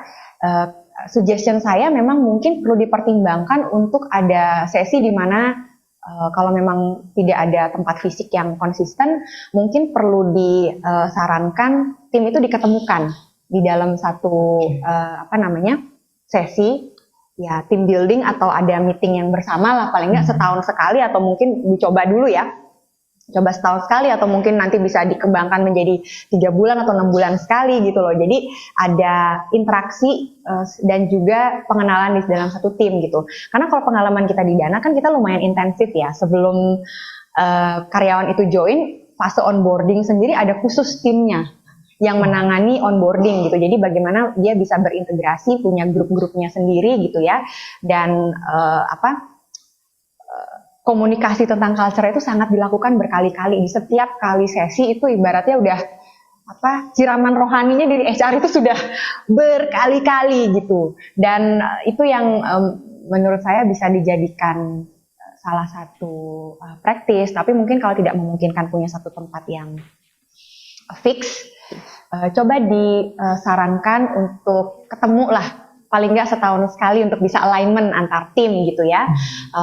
Ada cara untuk memfasilitasinya, misalnya kasih kesempatan masing-masing tim untuk menyampaikan feedback satu dengan yang lainnya gitu. Jadi yang memberikan feedback bisa saling dengar gitu. Biasanya akan mulai lebih cair dari situ. Tapi ya ekspektasi ya pertama kali ketemu setelah sekian lama ya mungkin ada bumbu-bumbu konfliknya lebih banyak di awal gitu ya. Jadi perlu ada intensif ketemuan sih, saran dari aku Pak Alonso. Dan itu bisa difasilitasi dari tim HR dan manajemen gitu. Oke, berarti satu kebijakan tuh dia tidak berdiri sendiri ya Bu ya? Maksudnya remote working nggak bisa cuma bikin kebijakan, oke kita bisa remote, nggak bisa. Betul. Tapi ada pendukung-pendukungnya. Betul.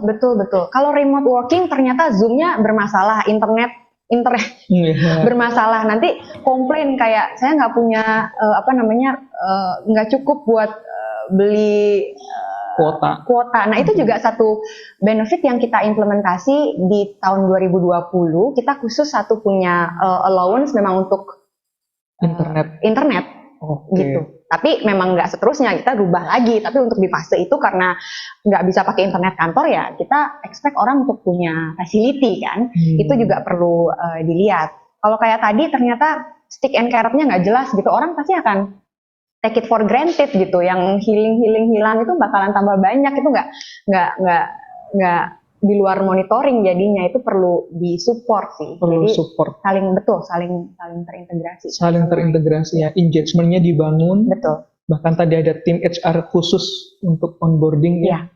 Itu. Nah begitu Pak Alonso. Jadi mungkin untuk Bapak dan tim di kantor, kalau misalnya memang menerapkan remote working itu tidak berdiri sendiri, tapi ada aspek-aspek yang membangunnya ya, engagementnya dibangun. Kemudian kalau nggak ada dedicated khusus itu berarti tetap disempatkan ketemu, nggak harus di tempat yang gimana-gimana ya, bisa pilih manapun yang bisa. Yang penting ada proses engagement ya antar karyawan, jadi tidak saling lempar responsibility. Pak Alonso, jika misalnya ada pertanyaan follow up, silakan dituliskan di kolom chat ya Pak ya, sambil kita membacakan pertanyaan dari yang lain. Ya, ini ada Bapak Arta Sanjaya bertanya, bagaimana cara mengukur engagement tim? Jadi ya memang engagement itu abstrak ya. Dikatakan engagement seperti apa? Ngukurnya seperti apa Bu kalau di Dana? Oke. Saya bisa ke matriks yang tadi kali ya, kalau saya bisa share. Boleh. Itu ada berbagai macam model yang kita bisa tawarkan sebenarnya terkait untuk mengukur engagement.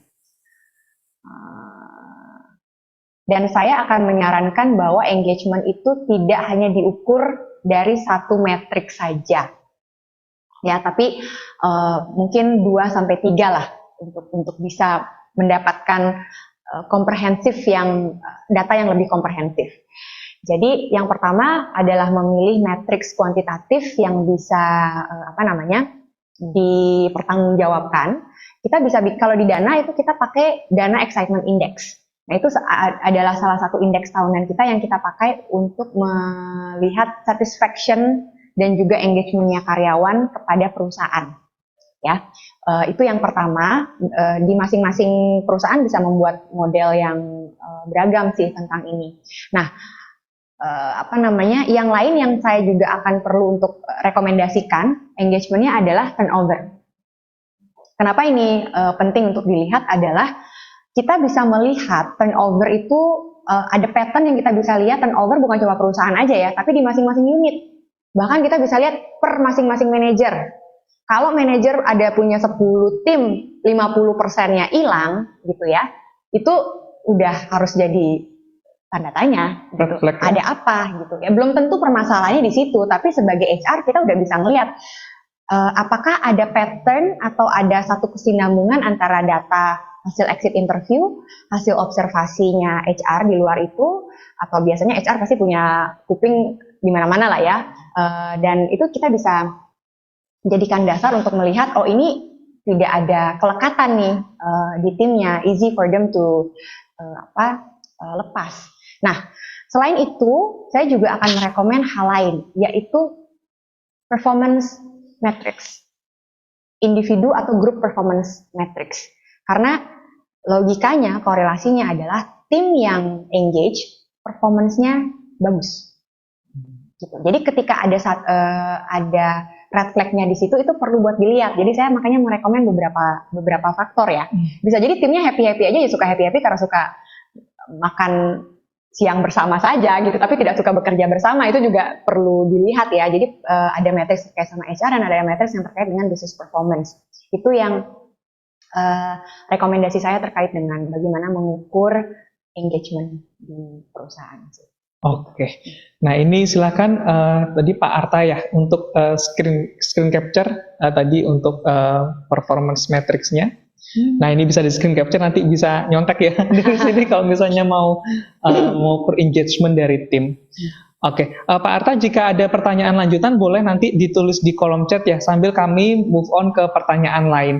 Nah di sini ada dari Bapak Zaki Mubarok. Pertanyaannya adalah bagaimana sistem dolar tuh, berarti dolar doyan belajar ya? Ya. Doyan belajar tadi dihubungkan dengan program lainnya. Oke. Berarti integrasi doyan belajar dengan program yang lainnya seperti apa? Oke. Yang paling signifikan itu korelasinya ada terkait dengan reward program ya, Pak. Karena agen dolar ini bisa dibilang sangat simpel karena ini adalah measurement dari target learning di setiap unit atau target learning di individu. Nah, dari tim learning kita itu akan mengukur siapa yang learning hours-nya yang paling tinggi, itu karena ada trackingnya, kita punya sistem untuk trackingnya, dan yang paling tinggi itu akan kita dapatkan reward belajar lagi. Biasanya kita bakalan kasih semacam voucher yang bisa digunakan untuk kalau mau beli buku atau mau dipakai buat personal sih, tapi bisa digunakan terkait dengan join workshop. Iya, join workshop, ikutan training atau subscribe di learning modul misalnya, itu kan banyak ya, itu modelnya seperti itu. Jadi yang paling signifikan dihubungkannya ke area reward and recognition sih.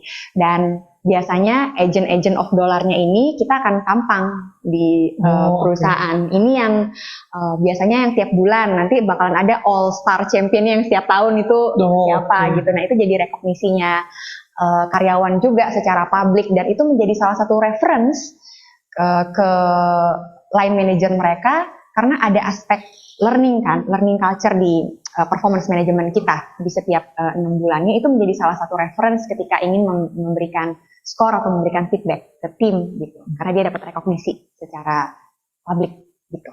Berarti ada wall of fame, semacam wall of fame. Iya, wall of fame, dan kita punya chat yang isinya benar-benar semua orang ya gitu ya, kita bakalan tampang di setiap minggu. Kita ada sesi gathering perusahaan, itu biasanya bakalan dikasih tahu juga siapa yang paling doyan belajar di Dana. Gitu. Di bulan tersebut. Di bulan tersebut. Betul. Berarti secara berkala ya, berarti setiap orang punya kesempatan yang luas ya kan ya. Misalnya bulan ini belum dapat menjadi champion, bulan depan masih ada kesempatan, setahun ada banyak kesempatan. Nah begitu Pak Zaki, cara integrasi doyan belajar dengan sistem yang lain, salah satunya dengan tadi reward and recognition ya, Bu Ami ya. Pak Zaki, jika ada follow up question silakan nanti di kolom chat sambil kami move on ke pertanyaan dari Bapak Ibu yang lain ya. Nah ini ada Bapak Andri Bangun. Nah ini Pak Andri Bangun, jika mau bertanya secara langsung boleh ya Pak ya, on cam, atau mau dibacakan aja dari kolom chat. Pak Andri Bangun. Ya, dibacakan aja, nggak apa-apa. Oh, dibacakan aja. Oke. Pak Andri Bangun. Pertanyaannya adalah bagaimana menerapkan langkah strategi working culture like Dana di lingkungan kerja government. Nah, ini government, Bu. Jadi di lingkungan kerja government yang memang stereotipnya kan ketat ya. Iya. Policies-nya, rules-nya seperti apa, tapi mau ditransform pelan-pelan seperti Dana tadi. Iya. Mohon izin Pak untuk menjawab. Kalau saya mungkin bisa bilang kita juga di Dana ada beberapa kerjasama dengan government gitu ya. Memang ada unitnya sendiri gitu. Kita belajar tentang policy gitu dan juga kerjasama karena salah satu strateginya Dana terkait dengan memberikan akses finansial yang accessible itu kan tidak akan bisa lepas dari perannya pemerintah juga gitu, strateginya pemerintah untuk inklusi keuangan gitu. Jadi kami memang punya kerjasama dan hubungan yang baik juga gitu ke government, itu adalah salah satu strategi kita. Kita juga sering menerima tim dari Bank Indonesia untuk datang ke kantor gitu, itu menjadi partnernya kita lah dalam inklusi keuangan. Nah, kalau menurut saya mungkin ini nggak spesifik ke government saja gitu, tapi di setiap budaya kerja perusahaan itu kan memiliki keunikannya sendiri-sendiri. Jadi saya juga bisa bilang kita di Dana tidak akan bisa plek-plekan mengambil working culture-nya Google misalnya atau Netflix, karena yang namanya budaya kerja itu akan sangat kencang sekali perannya leaders-nya gitu. Jadi leaders itu akan sangat berpengaruh. Kalaupun memang mau di copy paste, ketika situasinya berbeda, keputusan leaders-nya berbeda, itu pasti hasilnya juga akan berbeda gitu. Tapi kalau ada yang bisa diambil mungkin ya wisdom-nya yang akan membantu lingkungan kerja di area government, saya yakin ada beberapa sih, dan ini perlu roadmap juga, mungkin nggak bisa ujuk-ujuk berubah atau transformasi dalam waktu 1 bulan gitu misalnya, itu perlu roadmap. Menurut saya yang akan sangat berguna pertama terkait dengan flexibility itu adalah penerapan teknologi ya. Dan saya tahu juga di beberapa instansi pemerintahan itu adaptasi teknologi itu juga benar-benar sudah mulai berjalan gitu ya. Mungkin tidak perlu dimulai dengan semua unit itu memiliki flexibility bekerja tempat dan sebagainya, tapi kita bisa coba dengan menerapkan di satu unit yang mungkin relevan gitu, karena ada pekerja lapangan yang nggak mungkin yang memang harus ke lapangan gitu kan. Itu tidak bisa bekerjanya remote dari laptop gitu, karena ibu saya juga bekerja di dinas kesehatan ya dulu, sekarang sudah pensiun, jadi saya juga paham sekali bahwa memang beberapa instansi itu yang namanya flexibility working culture memang tidak bisa 100% itu plek-plekan sama gitu, tapi mungkin bisa dipilih beberapa unit-unit kerja untuk mengadaptasi beberapa teknologi, jadi bisa remote flexible workplace-nya itu bisa dilakukan di beberapa unit kerja gitu. Kemudian yang berikutnya culture terkait sama startup, ketika ngomongin budaya itu kan bicara tentang kinerja ya, itu juga performance management atau kinerja itu juga menjadi bagian dari budaya kerja gitu. Mungkin juga akan sangat membantu bagaimana key performance indicator itu bisa diturunkan misalnya, atau bagaimana bisa menerapkan strategi performance management yang benar-benar tight kepada performance atau reward and benefit-nya benar-benar disesuaikan dengan kinerja. Itu juga menurut saya bisa dilakukan sih untuk diadopsi, tapi tentunya akan perlu waktu dan juga support yang sangat besar dari pimpinan sendiri sih, Pak. Dan yang lain terkait sama strategi engagement, saya yakin model-model team building dan juga workshop di area pemerintahan itu juga termasuk yang sering dilakukan gitu ya. Jadi adopsi untuk menjaga komunikasi antara satu sama lain gitu ya. Kemudian mengapresiasi keluarga gitu, keluarga dari sisi karyawan itu menurut saya itu juga lebih mudah diadaptasi di lingkungan government sih, Pak. Karena tadi kita kan punya strategi untuk engagement itu ada diversity, kemudian ada one family juga, dan ada tadi community gitu ya, yang mungkin bisa dicari di tim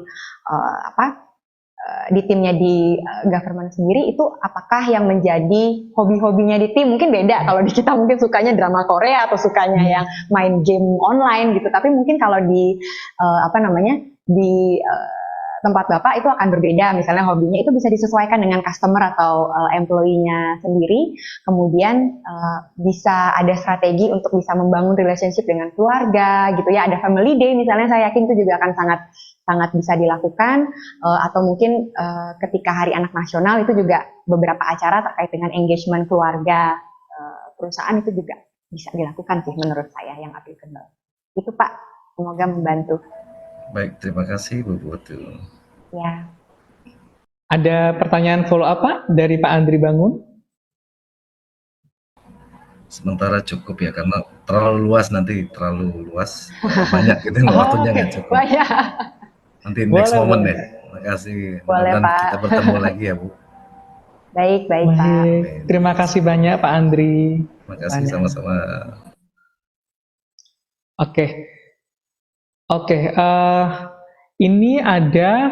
Ini follow up question dari Pak Zaki ya tadi. Terkait penjelasan tadi, disebutkan setiap karyawan dapat belajar sebanyak apapun. Apakah setiap karyawan mendapatkan akses belajar di platform selain milik Dana, seperti LinkedIn Learning, Udemy, Great Nusa, dan seterusnya, atau hanya program pengembangan atau knowledge library internal Dana saja? Oke. Kita memiliki dua-duanya. Ya, cuma memang bukan akses yang eksklusif buat di semua karyawan itu ya punya, itu kan itu dolar beneran itu yang kita perlu jaga gitu ya. Jadi tapi kita memang punya kerjasama dengan tim LinkedIn, ada beberapa modul-modul yang secara tren, misalnya sekarang lagi banyak bicara tentang machine learning, artificial intelligence gitu ya. Kita dapat beberapa konten even gratis dari LinkedIn. Kita sempat kerjasama sama Udemy juga untuk beberapa function di area teknologi, itu kita menggunakan dua tersebut gitu, tapi bukan aksesnya untuk semua karyawan Dana ya yang eksklusif, karena ada beberapa akses level yang programnya yang cukup investasinya sangat-sangat besar di situ, kita tidak sampai ke sana. Dan kita punya pengembangan internal library juga gitu, kadang-kadang talentnya juga dari Dana, tim Dynamics gitu yang jadi learning talentnya gitu, itu kita juga ada untuk yang online learning-nya, Pak Zaki. Tapi memang kita bisa bilang lebih dari 90% modul kita itu kita buat sendiri dari tim Dana. Oke. Berarti mix ya, ada yang dari internal, eksternal juga pakai juga. Iya. Oke, terima kasih Pak Zaki atas follow up questions-nya. Nah, ini kemudian ada dari Bapak Johan bertanya, bagaimana Dana membangun semangat doyan belajar bagi karyawan dan apa tantangan serta strateginya? Terima kasih Pak Johan buat pertanyaannya. Kalau dari sisi kita, karena tadi tentang culture belajar itu sendiri memang udah menjadi culture kita dari awal ya. Jadi di setiap kali kesempatan HR kita, semua HR leader kita itu selalu mengulang. Nah ini penting sekali terkait sama culture, itu penting sekali yang namanya habit pengulangan. Karena kalau budaya itu sama aja kayak kita punya habit. Ketika kita berulang-ulang udah otomatis ya. Penting yang namanya pengulangan. Jadi action yang dilakukan oleh tim HR kita adalah melakukan pengulangan advertisement di setiap kesempatan kita tampil. Misalnya ketika town hall, ketika ada sesi manager forum, ketika ada sesi training, ketika ada semua sesi lah, ketika ada stage-nya HR, kita akan berkali-kali menyampaikan bahwa we are a learning culture. Tujuannya kita adalah ini. Kenapa ini penting buat kamu? Kita kasih konteks. Kenapa ini penting? Jadi itu berkali-kali, konsisten sampai sekarang. Yang kedua, kita pakai strategi yang gamification tadi. Gitu. Jadi gamification-nya juga kita nggak pakai tools ya, itu benar-benar manual, bahkan tim learning kita calculate siapa juara 1, juara 2, juara 3-nya kita blast gitu ya. Cuma dengan very simple dashboard itu kita tahu karakteristik karyawan kita, we know our people bahwa mereka suka kompetisi. Iya. Kompetitif ya. Iya, kompetitif ya, betul. Anak muda ini kompetitif. Anak muda. Iya, jadi suka aja namanya di-mention gitu, jadi eksis gitu ya. Kita sebut, kita kasih panggung gitu. Nah, karena kita tahu karakteristiknya mereka seperti itu, kita implementasikan strategi yang tadi gitu. Yang misalnya belum mencapai learning target, ya kita juga kasih. Mungkin ya bukan ya dipampang malu-maluin gitu sih enggak, tapi kita kasih fun inilah narasi gitu. Ini yang belum achieve learning target dan sebagainya gitu. Kita kasih gambar yang juara-juara, kita kasih gambar kalau race kayak gitu. Kelinci gitu misalnya yang belum capai target kura-kura gitu.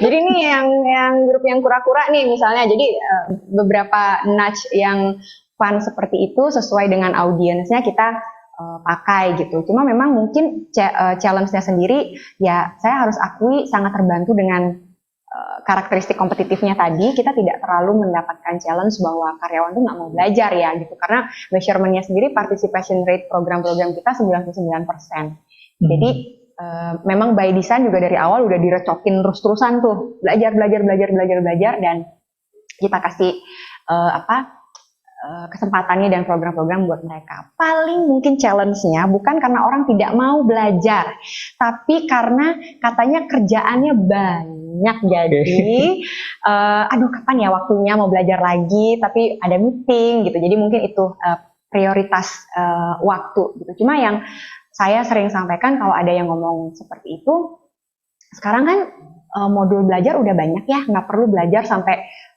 dalam satu kelas 1 jam, 4 jam gitu. Ada yang namanya micro learning kan.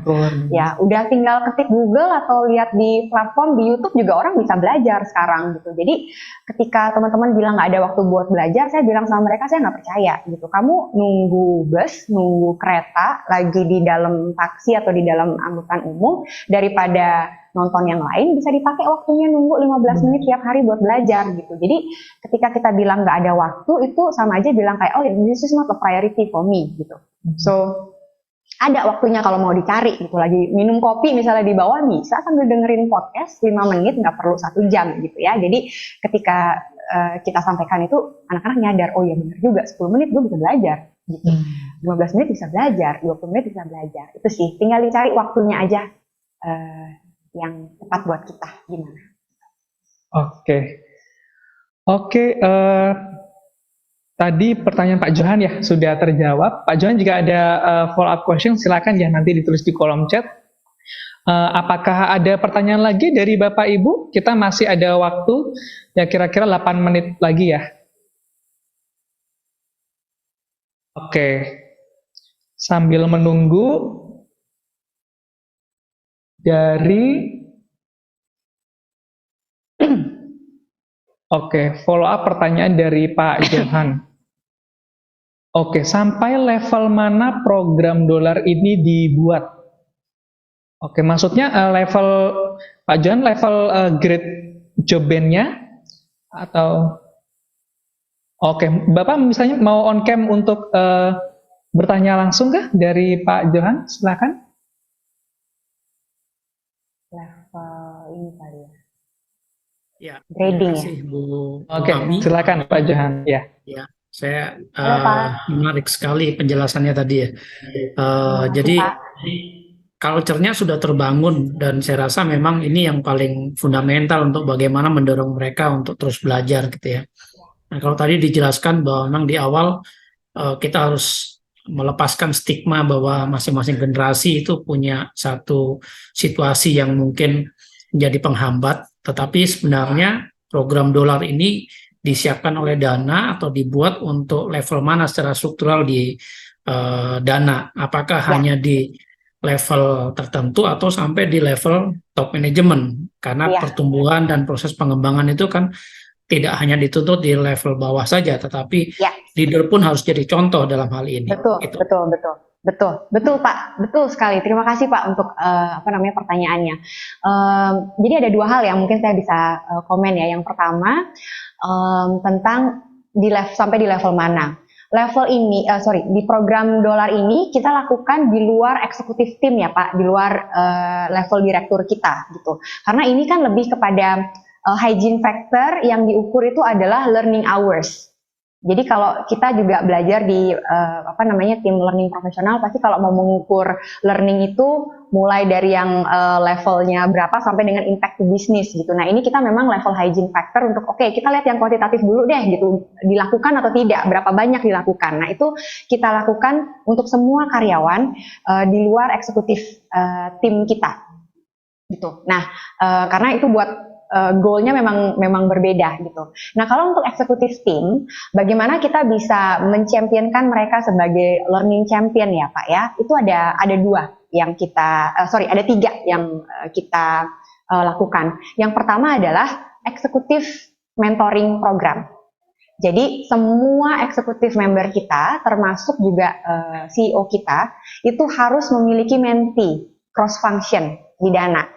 Gitu. Jadi kita memang pairing yang mana yang sesuai dengan kebutuhan. Oh memang saya mau belajar leadership dengan paling cocok dengan si bapak A atau dengan si ibu B misalnya. Itu mereka punya mentee sendiri gitu. Itu salah satu caranya kita untuk menchampionkan learning culture di eksekutif, bahwa mereka perlu untuk memiliki mereka harus memiliki mentee. Bahkan CEO kita punya kalau nggak salah 2 sampai 3 mentee ya di level senior manager ke atas gitu, yang mau tahu tentang business acumen dan sebagainya, itu beliau yang akan mementor.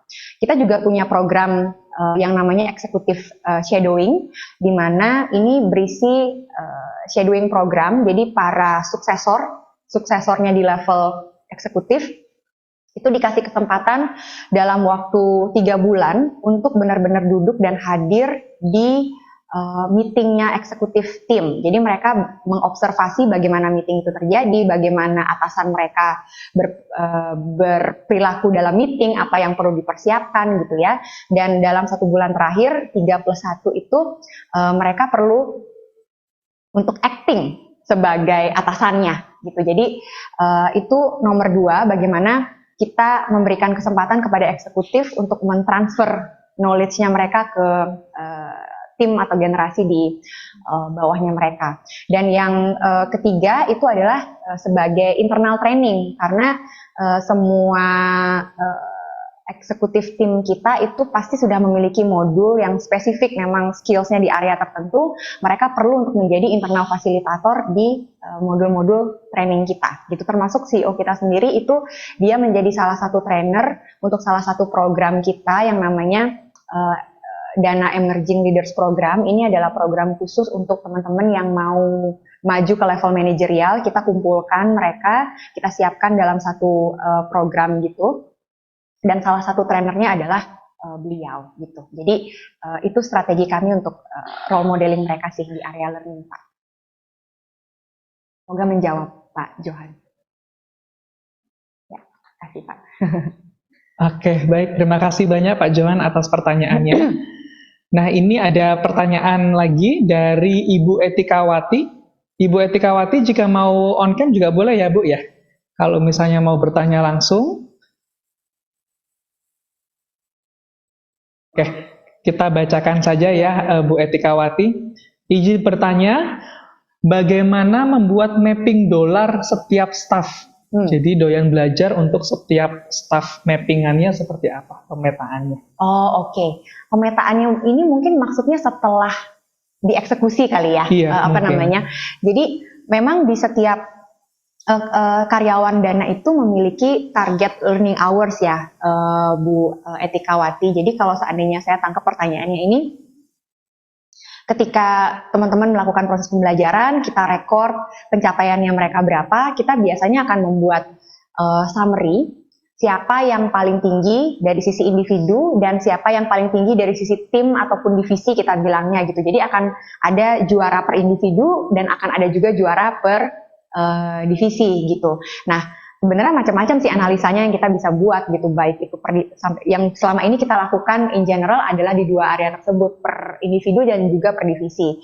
Tapi kita juga bisa menganalisa kalau ternyata kita mau melihat per subunit yang lebih kecil lagi, per departemen misalnya, atau kita mau lihat per line manager, mana timnya yang mana manajer dengan tingkat learning yang paling tinggi, itu juga bisa untuk dianalisa sih gitu. Itu tergantung dari sisi kebutuhannya kita seperti apa ya. Cuma kita akan bisa melihat dari pemetaan tersebut siapa-siapa yang memiliki spirit doyan belajar based on that assessment yang paling tinggi itu berapa dan unit mana yang bakalan jadi juaranya juga gitu. Itu yang kita lakukan di Dana, Bu Etikawati. Semoga menjawab ya Bu. Oke. Bu Etikawati, jika ada pertanyaan lagi silahkan ya, kalau misalnya mau ada follow up questions. Oke, so far dari peserta belum ada follow up questions. Nah ini Bu, mungkin ada beberapa tadi yang mungkin yang bikin kita penasaran ya. Di Dana tadi ada fenomena quiet quitting. Itu kan kadang nggak obvious ya, namanya quiet gitu, quitting tapi quiet gitu. Ada coraknya nggak ya Bu ya, setiap generasi itu ketika mereka quiet quitting, beside the performance ya, pasti performance pasti akan kelihatan. Tapi secara observasi sehari-hari itu ada corak khususnya nggak sih Bu setiap generasi? Di Dana selama ini kelihatan nggak yang seperti itu? That's a good question sih. Mungkin saya bisa share dari pengalaman observasi kali ya tim HR. Secara general performance itu pasti paling kentara matriksnya, dan presence tuh ya mulai dari yang terlihat kayak attendance ya, kemudian karena di Dana itu akan sangat obvious sekali, interaksinya sangat masif, jadi kita akan sangat bisa melihat mana yang diem aja dan nggak berkontribusi itu akan terlihat sih, apalagi ketika leadersnya juga akan sangat aktif untuk memonitor. Cuma mungkin yang saya bisa highlight adalah di beberapa generasi mungkin ketika quiet quitting itu terjadi, saya melihat ada fenomena di mana beberapa generasi lebih aktif untuk doing sharing something di sosial media. Jadi itu bisa kelihatan bahkan di beberapa ada yang lapor misalnya ke HR gitu. Ini di di chat di kantor lama banget responnya, tapi posting di Instagram gitu ya, lagi nyalon gitu misalnya. Nah, itu kan itu fenomena yang menarik sih buat saya. Jadi selain performance, menurut saya di beberapa tipe grup itu bisa lebih ekspresif ekspresif di sosial media. Tapi saya juga nggak mau bilang bahwa ini pasti grup ini yang bakalan posting, karena saya melihat ini ada karakter individu juga gitu. Maksudnya nggak ketidakwisan lah dalam menyikapi hal-hal seperti itu. Jadi posting di sosial media ya kita tegur gitu. Ya mungkin dia tidak merepresentasikan satu generasi atau age tertentu, tapi ya karakter khusus aja, oknum tertentu lah ya. Iya. Ada yang karakternya seperti itu. Iya. Oke, ini mungkin pertanyaan terakhir nih Bu. After all of this system you have developed with your team, rencana ke depan Dana itu akan seperti apa sih? Maksudnya secara pengembangannya, manage multiple generationsnya. Dan ini sekaligus menjadi closing statement ya Bu ya. Di sesi ini Dana rencana akan seperti apa, dan mungkin Ibu punya rekomendasi atau suggestion untuk Bapak Ibu teman-teman dari seluruh Nusantara. Silakan Bu Ami. Oke. Terima kasih waktunya. Jadi kedepannya itu dari beberapa hal yang kita udah lakukan, kita ingin untuk lebih mengedepankan teknologi lagi gitu ya, karena di semua industri itu ada tren yang namanya automation, artificial intelligence. Nah, kita ingin untuk lebih efektif lagi memanage proses kita, dan bagaimana bisa membantu tim people dan juga karyawan di Dana untuk membuat decision making yang lebih efektif. Jadi kalau sebelumnya mungkin decision making terkait sama people itu perlu waktu berapa lama, tapi kita dengan yang namanya proses automation dan teknologi itu bisa membantu kita untuk membuat proses decision makingnya lebih efektif. Tapi kami tetap ingin untuk konsisten dengan spirit people first, people matters. Kita nggak ingin nanti ketika adanya teknologi, maka yang akan membuat keputusan semuanya adalah teknologi, gitu. Itu tidak sama sekali, karena people decision itu harus dibuat oleh people. Jangan sampai nanti kita punya satu tools gitu ya, ada orang misalnya mau di hire, skornya beda 0,001, dan kita simply make decision untuk memutuskan hajat hidup orang banyak hanya berdasarkan angka saja. Itu kita tidak mau lakukan. Jadi ada beberapa proses yang kita pengen efisienkan dengan teknologi, tapi keputusan penting yang hakiki tentang nasib hidup orang gitu ya, tentang people, development people, itu harus dibuat oleh people juga. Jadi bukan dengan teknologi. Itu mungkin secara garis besar prinsip yang kita ingin Aspire lakukan ke depan.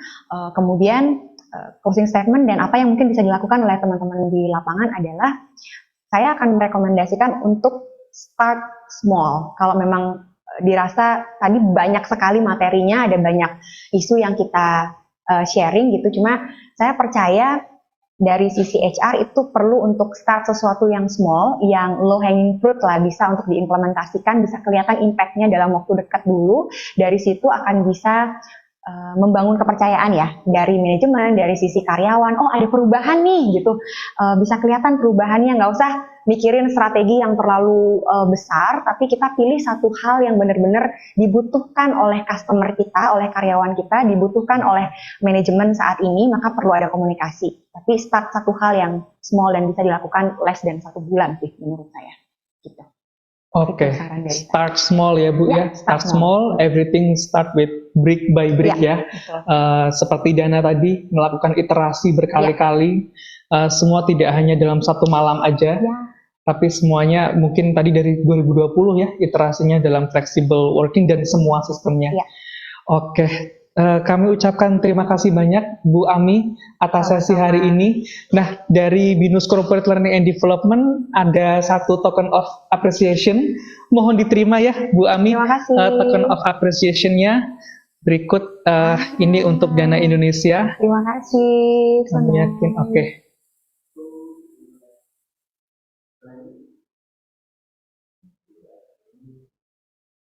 Oke, terima kasih. Silakan. Ini ditaruh sini aja dulu ya. Boleh. Oke. Saya yakin ini bukan yang pertama dari BINUS ke Dana Indonesia karena berkali-kali kita bekerja sama dengan Dana Indonesia.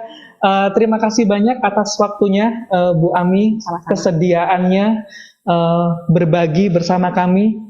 Mungkin nanti the next event kita bisa mendatangkan Bu Ami lagi untuk sharing lagi ke seluruh peserta Nusantara. Terima kasih banyak Bu Ami atas waktunya. Terima kasih Mas Yasrul. Terima kasih.